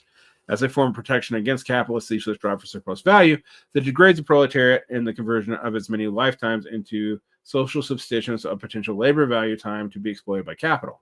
An adequate defense requires a positive politics that points to a movement in a determinate direction. Yep, still classical Marxism. These many defensive organizations, labor and tenant unions, abolitionist organizations, sometimes formations of proletarian in the uprising against police brutality. That's nascent and not always organized. Student movements, that's a bigger question. Workers' councils, sure, but we haven't had them in a long time. Neighborhood and district assemblies, aren't those working councils if they're made of workers? And if they're not made of workers, aren't they collaborationists? Various social clubs and informal outfits for meetings of citizens' needs. Also unions, fucking unions, all have demonstrated that in themselves they cannot match and overcome the internationally spanning maneuvers of capitalists. No, they're defensive mechanisms that are atomized. You're absolutely correct. Also, I'd say that with union too. For all the limitations of these individuated and isolated sites, however, the intensification of their engagement in the class struggle have driven the antagonists of the capitalist mode of production towards an irreconcilable relationship between the needs of the contending classes, aka they can't maintain social peace anymore, and thus give rise to the recognition of a revolutionary communist horizon as the ultimate end of the proletarian in the struggle for survival. It's heavily politicized repressive maneuvers of the state that we can identify the threat of the proletariat that lingers in this period of defeat that has followed the uprisings and present conditions of activist organizations and milieus. They've come up and now they've come through. And they follow the trajectory similar to the trajectory they went into the 70s, quite literally bottoming out in a period of reaction that they can't do a ton about. This is like dark clown anti-Reagan. Dark clown Reaganism. All right. The activists in their pursuit of single-issue politics or vague political content such as social justice or anti-oppression, agreed, cannot penetrate the economic relations as the basis of class struggle. They're not designed to either. Conversely, purely following the economic logical struggles, such as tailing progressive candidates in elections or tenants organizations or workers' agreements within the confines of specific struggles, does not intrinsically contain a revolutionary political content at all. This is what we call trade union consciousness. And yes, in America, I'd love to have trade union consciousness, but we don't even have that most of the time. The political content cannot be degraded to suit the needs of electoral politics, at least not the current electorate. Aligning with the various classes the proletariat must defend against. The party is the mediating form that unites and advances these sites beyond their limitations. One hopes, anyway. The organization of the revolutionary proletariat is recognition of the unity of economic and political in practice, which was recognized in most times in most places, but not in the current one. Historically, this disparate sites of class struggle and the crucible of revolutionary communism necessarily give rise to the form of the party as a vehicle for advancing class struggles to the ultimate ends. The organization and coordination of revolutionary communism cures into a general movement to strategize engagement in the class struggle and direct discrete sites towards that end. Yeah, but what the party and how the party function isn't what party form and how party functions aren't settled by just invoking the party form. So what are you going to give me on this? In the last few years, serious engagements with the party form have reemerged amongst the scattered and desperate milieus that would used to be called the left in the US and in Canada and in England. And they've not gone well. It is necessary to the party's form realization. It's becoming most apparent that the arrival of so many formations at the limits of their various fronts of the class struggle, clarified by the mounting unity reaction in the state and the ever-increasing deployment of violent forces and abandonment of institutional responsibility for social reproduction. Yeah, they're not even able to do that anymore, which means they're not even securing their own future, much less yours. That's what that means. Riots and uprisings are significant advances that see the class struggle generalized and diffused through the whole of society. Yes, but if you stop there, you're just a communizationist, and not even all of them agree with that anymore. Yeah, they cannot form the communist social relations on their own. Thank you. That's why communization isn't good enough. Elections mobilize people and become public forums for political engagement, yet continue to meet their demise in either open suppression by machine politics or by the inertia of the capitalist state in crisis, and no organized base to enforce any program. I mean, you have to have an organized base to even develop a program, because the program can't just be imposed. It has to emerge from the class acting for itself, of which socialists are supposed to merge their interest and subsidiary beliefs with, but that's not happened, at least not yet, or that often, like ever. But anyway, they need the party that is still the matter of debate amongst the partisans of revolutionary communism just as much as the question of its form. Okay, excuse me. The need of the party is still a matter. We assert here, however, that the historical necessity of the party as a vehicle for revolutionary struggle is present in a socially objective manner. I mean, you assert this. I don't know that assertion proves it. In fact, definitionally, assertion does not prove it. That's why you had to assert it. I think I agree with you, but I don't think we're anywhere near that point yet. It is the realization that the communists arising in the struggle as a universalist project that has become concrete in every act of solidarity that established linkages between the segments of the proletariat. Sure. But again, what form of party do you need? How does it emerge? In other words, this is a very classical Marxist way and intense verbiage to reach a classical Marxist conclusion without really telling you how to do it. So let's see if they give us an answer here. Amongst the incoherence of the so-called left. Oh, Jesus, this again. The left is the left because it's not because of its placement relative to the right, and the right is the right because of its placement relative to the left. They're definitional metaphors. Okay, moving on. There's a recognition of the need for some kind of unification and direction of the class struggle. Given the political underdevelopment of revolutionary communist tendency, we can see the question of the party is still in its early stages of practical and theoretical development, at least in the West, at least here, and I would absolutely agree. That's my point. Both the practical and theoretical development of the party is still very young, and we can't really mimic the parties of the past because we don't exist in those conditions. Sorry, sex. That's why you're sex, because you try to mimic the parties of the past in conditions that make them only ideological and not able to answer sensuous necessity for people. Okay. In regards to the development of the DSA represents a rudimentary emerge with recognition of the party's necessity, and thank God they're finally doing it in the DSA itself. Yet it's still a partial one, for it has not yet become a critical encounter with the bourgeois democracy or its form of the party. Sure, agreed. The democratic socialist society presents itself as still a nightmare from dead generations, spoken in the language of the past that cannot be lived again. I mean, most communist formations are a nightmare of dead generations, spoken in the language of the past that cannot be lived again. Why are we talking about 1917 over and over again in the United States? For the need that is recognized in the course of strategy development, it remains unsatisfied for a lack of concrete base of proletarian self-organization. I mean, yeah, it would be a lot larger than 100,000 people if it had that.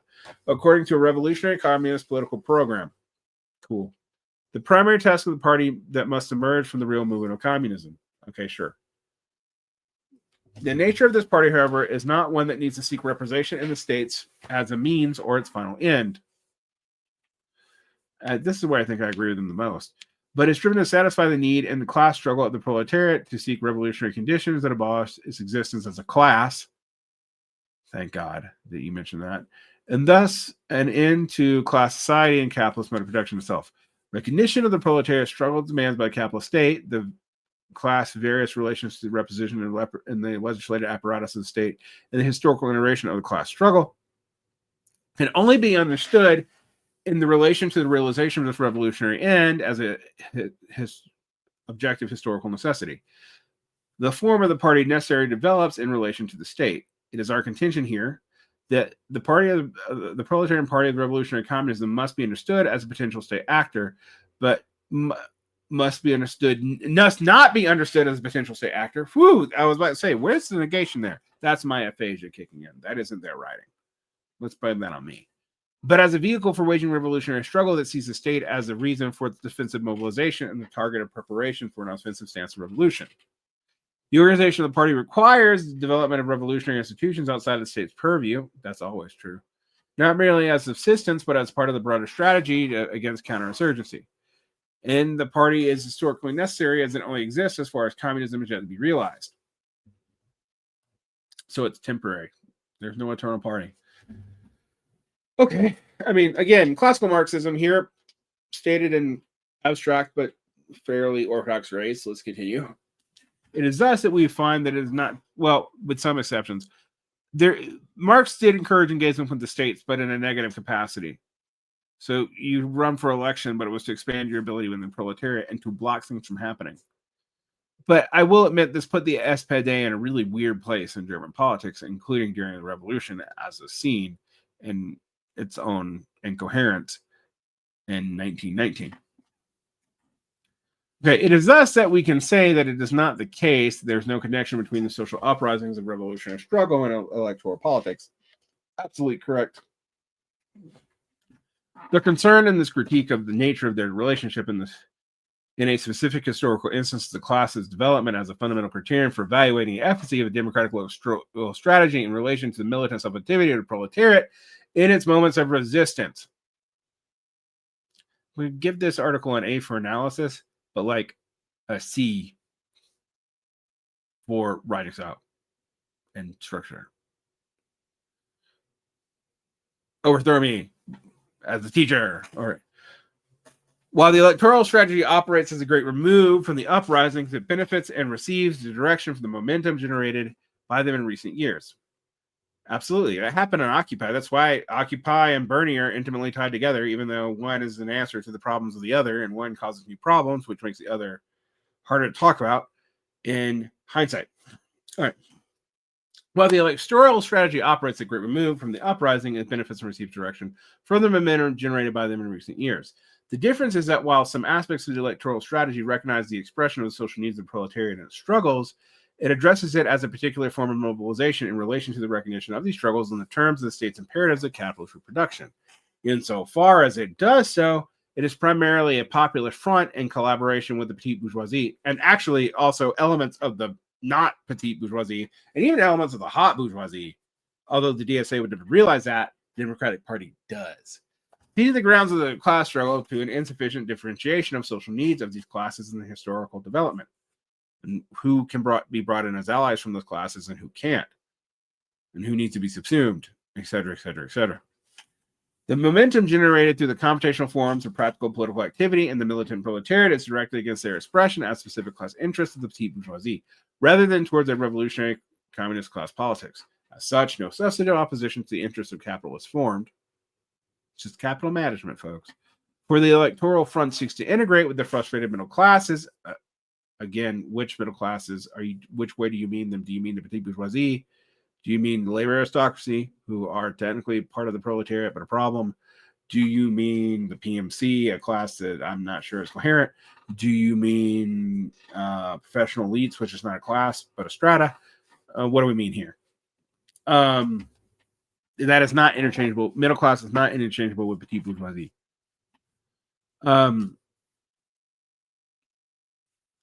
The risk of mitigating development of social forces capable of carrying out the exploitation of exploiters of its own term. Okay, I skipped some. As such, there's no substantive opposition in terms of the interest of capital is formed, and for the electric front seems to integrate with the frustrated middle classes and junior partners of the capitalist accumulation through redistributive policies. Mitigating the risk of development of social forces capable of carrying out the expropriation of the expropriators on its own terms. The rise of progressive sympathies amongst the petite bourgeoisie, which ones? Because there's also a rise in reactionaryism amongst the petite bourgeoisie. This needs to be clarified. This is a classical Marxist rhetorical class tactic that actually hurts them in class analysis. And this is the thing I take the most issue with in this article. Does not indicate an organic side of allegiance for socialist politics. No, it doesn't, even though I disagree with how you set this up. But rather the terms of class struggle that are set in a decisive initiative taken by the proletariat in the moments of militant confrontation. This remains the key site of necessary organization in the advance of transformative revolutionary project. Populism may talk class politics, yep, but it is an articulation of class politics of the bourgeois society, yep, an illusion of the key differences between the classes that are thrust into the movement by antagonistic actions of capitalist relations.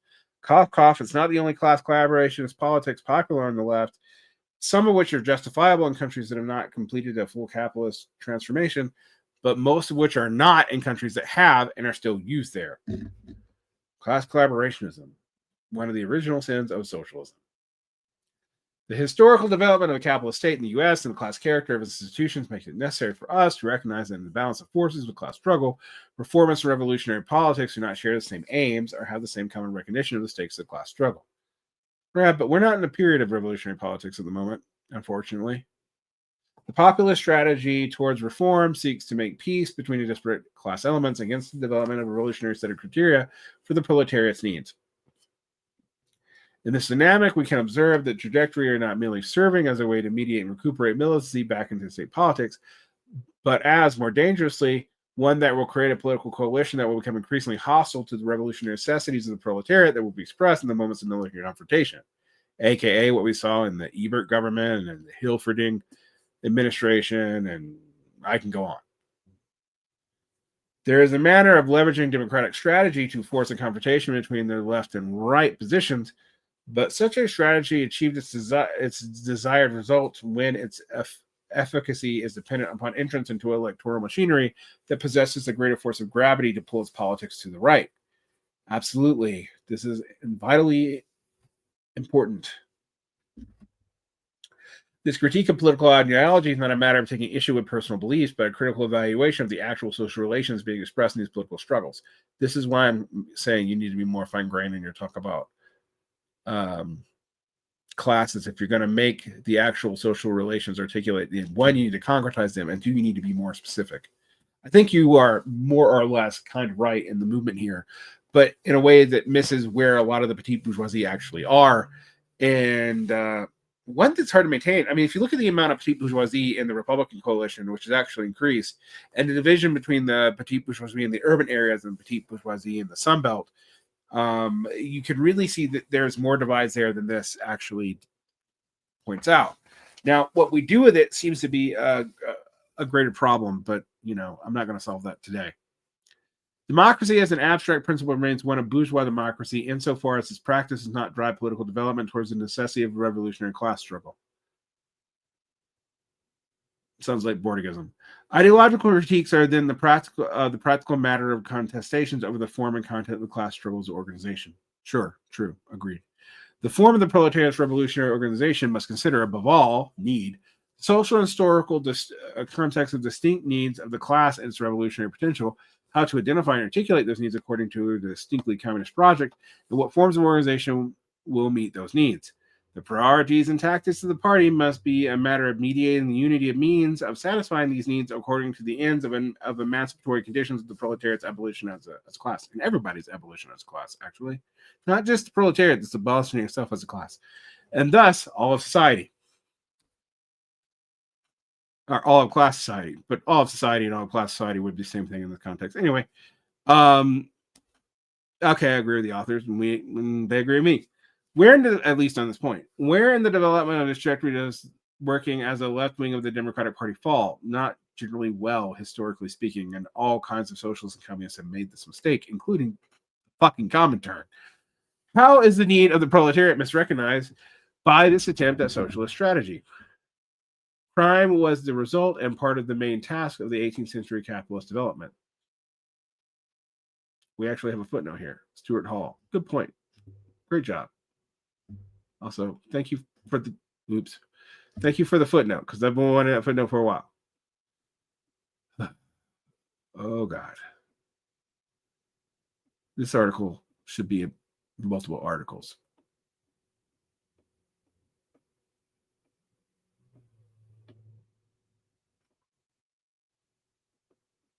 Okay. Back to Stuart Hall, who I like, but I do think we need to. Okay. The history of capitalist mode of production is one of the state's development of an entire proprietary legal code based upon culminating the discipline necessary for wage labor amongst the proletariat and the management of its self-activity within the constraints of maintaining these conditions. AKA, this is why the British used police in Ireland. It's where constables come from. The sheriffs and other forms of mediations were mostly about rent correcting priorly, and they're actually tied to prior modes of production, reappropriated to the capitalist mode of production. But the police, as we understand them today, are unique to it. That does not mean that there was no thing stopping social violence and crime are nothing, maintaining the state's monopoly on violence. And even pre-nation state societies, there was and there are, and it's usually some form of military. But I'm just agreeing with these with this, but saying why it needs to be maybe spared out in the article. It is from this position that we can further engage the necessity of the critical encounter with the notion of public safety as a need. For the revolutionary proletariat, public safety cannot be related as an abstract matter in which their interests are identical with those of the petite bourgeoisie and the capitalist classes. I would say the capitalist classes, including the petite bourgeoisies. Every articulation of the specter of crime places the proletariat on the receiving end of the force of the state. And the lumpen, too, honestly. The lumpen are a different problem, and I know this article's not dealing with that. Malicious. But anyway, for the capitalist state, enforcement of its law and its immediate social reality is that of the social relations of production as a discrete right of property, and recognizes as the ever-present social substance of the criminality, the dispossessed proletariat must sell its labor power as the only legitimate means of survival, and if it can't, it's lumpenized. That's what happens to a lot of the reserve army of labor. Lumpenization sucks. Anyway, if we're to take the premise of public safety seriously, the conditions of capitalist society in the present crisis show that there is, in fact, a threat to social reproduction taking place. Oh, yeah, and it's getting worse. As a need, public safety is an articulation of the worsening living conditions for the impoverished communities amongst decades-long declines in rates of violent crime. I would agree with that, even though I think it's worded in a weird way. Everyday life becomes a struggle against threats to well-being. The politics of reform appear to offer way out through the expansion of the forms of state intervention. And I think this leads to a misrecognition of where the threats are, and where organized threats to the working class are outside of the state, and some of the issues of dealing with lumpen and lumpenization. But the transition of policing responsibilities to social workers still poses an impediment to the satisfaction of needs. Yep, it does, which is why I always thought it was not sufficient for much.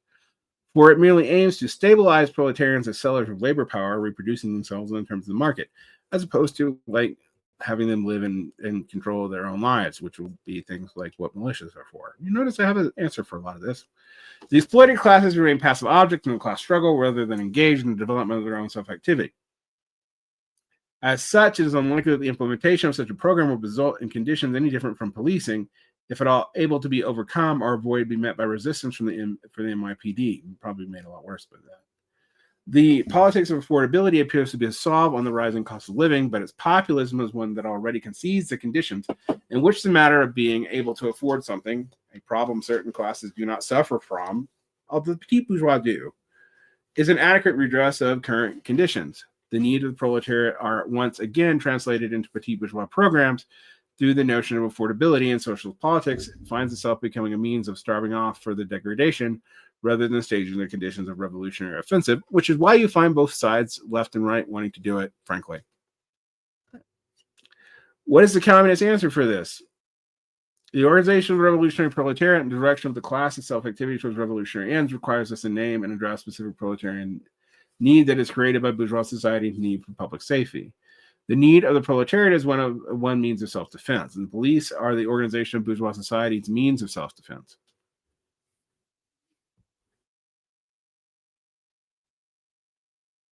The movements of recent years in which we see the militancy of the proletariat being expressed as revolutionary potential, having been defensive mobilizations against the repressive force of the state.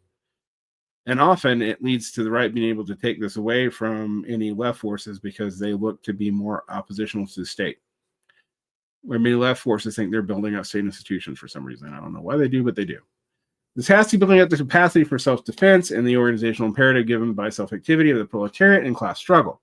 It is necessary, is a necessity, not necessary. It is in the necessity of organizing self-defense for its own survival that the proletariat develops means becoming a class capable of waging a political offensive.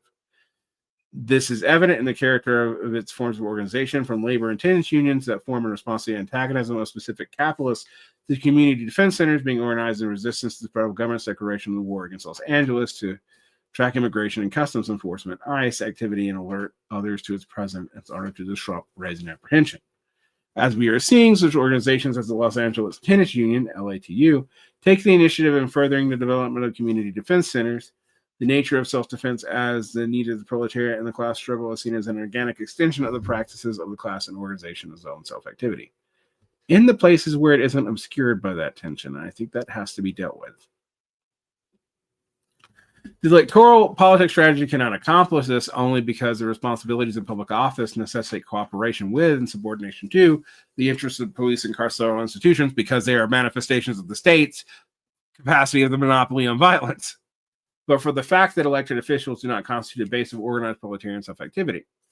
Police need to be understood as a social force that forms and pursues its own interest. Yeah, they do.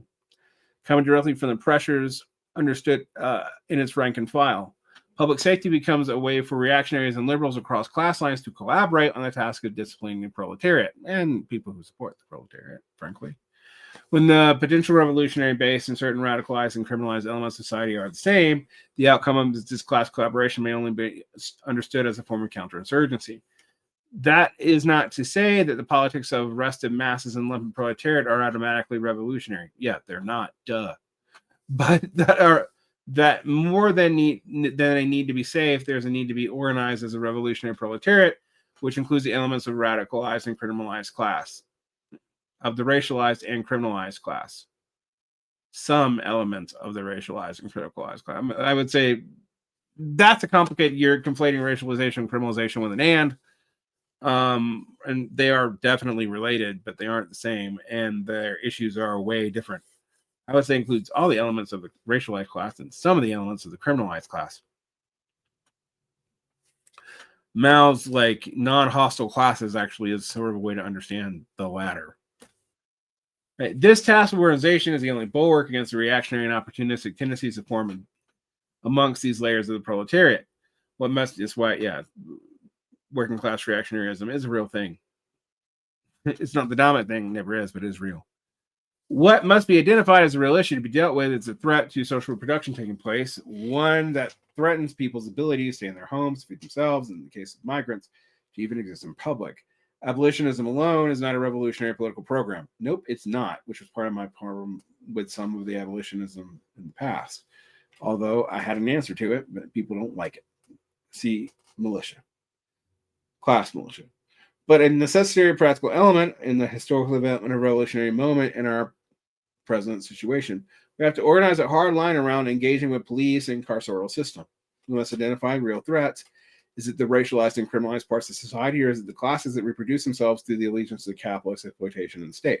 Well, Marx said they were both, because Marx thought that part of the criminalized parts of society would actually, ironically, support the police in order to get their petit bourgeois, their alignment with the petit bourgeois. You'll notice that the Bonapartists were not just supported by the petit bourgeois and Marxist analysis, but also large elements of the lumpen. And I think we see that in the support for the strong executive today, ironically. But beyond the concept of organizing as an abstract idea towards imprecise ends, thank God I've been complaining about that. I've done several videos about how that's used in a completely imprecise way. What we must cultivate is a self-conscious practice of what social relations we're developing and positing in and through the taxes of organization and model for social reproduction. Organizing community self-defense requires building relationships autonomous from electoral process. Yep, it does. Bourgeois democracy limits the expression of political power to individual participation at a ballot box, atomizing our social conditions as so many special interests seeking representation. Communist struggle is the organization of the revolutionary proletariat, which can defend itself against the repressive forces that develop a program through electoral machinery of bourgeois democracy. The prevention of intra-community violence is at best addressed through mass organization, militia, of the capacity to challenge the state's monopoly on violence through the development of the means of self-defense, and thus requires an organization that prepares and develops individuals as participants in the revolutionary movement who understands their survival is tied up in the survival of their communities. Social reproduction. Those things. Building a consciousness among the proletariat as a revolutionary class is in contradiction with any attempt to mobilize it as a voting bloc. Or at least it's hampered by it, yeah. The difference is where the former position sees itself as the maker of history, the latter sees itself as the passive spectator who can only be receiving into politics. It's asking for things instead of demanding them. We don't ask. While the latter sees forces as a possession of state actors. The only proletariat can defend itself. The only proletariat that can defend itself is the proletariat that can realize communism or anything, actually. Relationship built through the organization of the party are transformed through the very means of organizing the party. Only revolutionary proletariat can build a revolutionary party, and only the revolutionary party can organize the proletariat into a force that can overcome capital's repressive forces. Opposition cannot seek democratic solutions on the terms of the capitalist state because it means are necessarily to determine negation of bourgeois democracy. Yeah. Socialist democracy isn't bourgeois democracy. It doesn't transition from bourgeois democracy in a clear way. Blah, blah, blah. It is not an abstract rejection of the democratic principle, sorry, Borga, but an attack upon the social conditions that make reconciliation of antagonistic class interests in the state appear to be necessary, exposing the state as but the social necessity of reproducing conditions for the capitalist mode of production, aka defending property, defending class distinctions, etc. Differentiating the project of communism from the project of bourgeois democracy, that from the first to the last point of organization, the liberal ideas of bourgeois society need to be interrogated. This antagonism of communism necessity of the dispossessed proletarian classes to the institutional practice of bourgeois democracy make itself into the revolutionary sensation as a historical law. Maybe. Even the democratic form of universal society becomes a brake on revolutionary development that the proletariat must overcome through its direct confrontation with the armed forces of the capitalist state and bourgeois classes. This happened in 1848 in Paris, where not only the proletariat met with the bullets of the bourgeoisie, but the abolition of universal suffrage by the better classes that relied upon it to ascend to power in the Republic, laying the foundation for Napoleon's third restoration of the empire as the essence of the bourgeois state's war against the proletariat, even though it had weaponized elements of the proletariat supporting it. See the Brumaire. The Brumaire is very important. Think of Brumaire and the Goethe critique are the two most important texts in Marxism right now.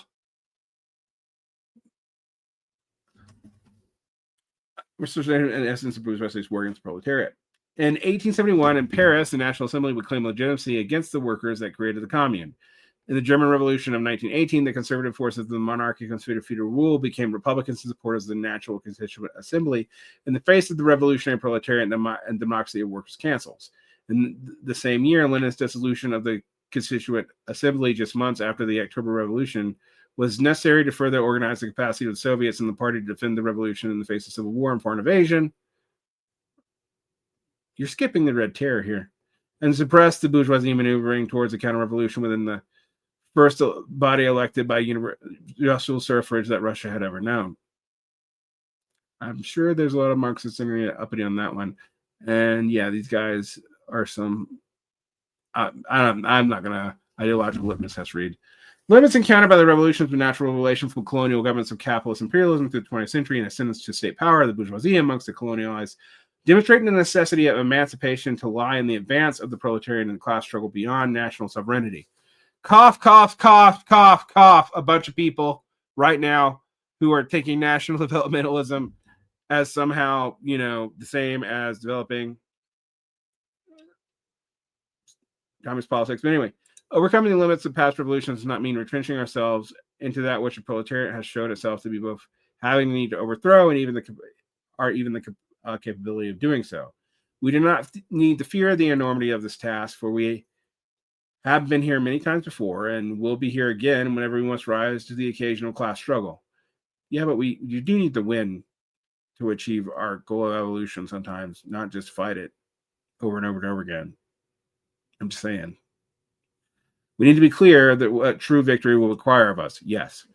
Okay, I've been going for 2 hours because I had a lot to say on this, and I still see a lot of small limitations in this article. But I would say the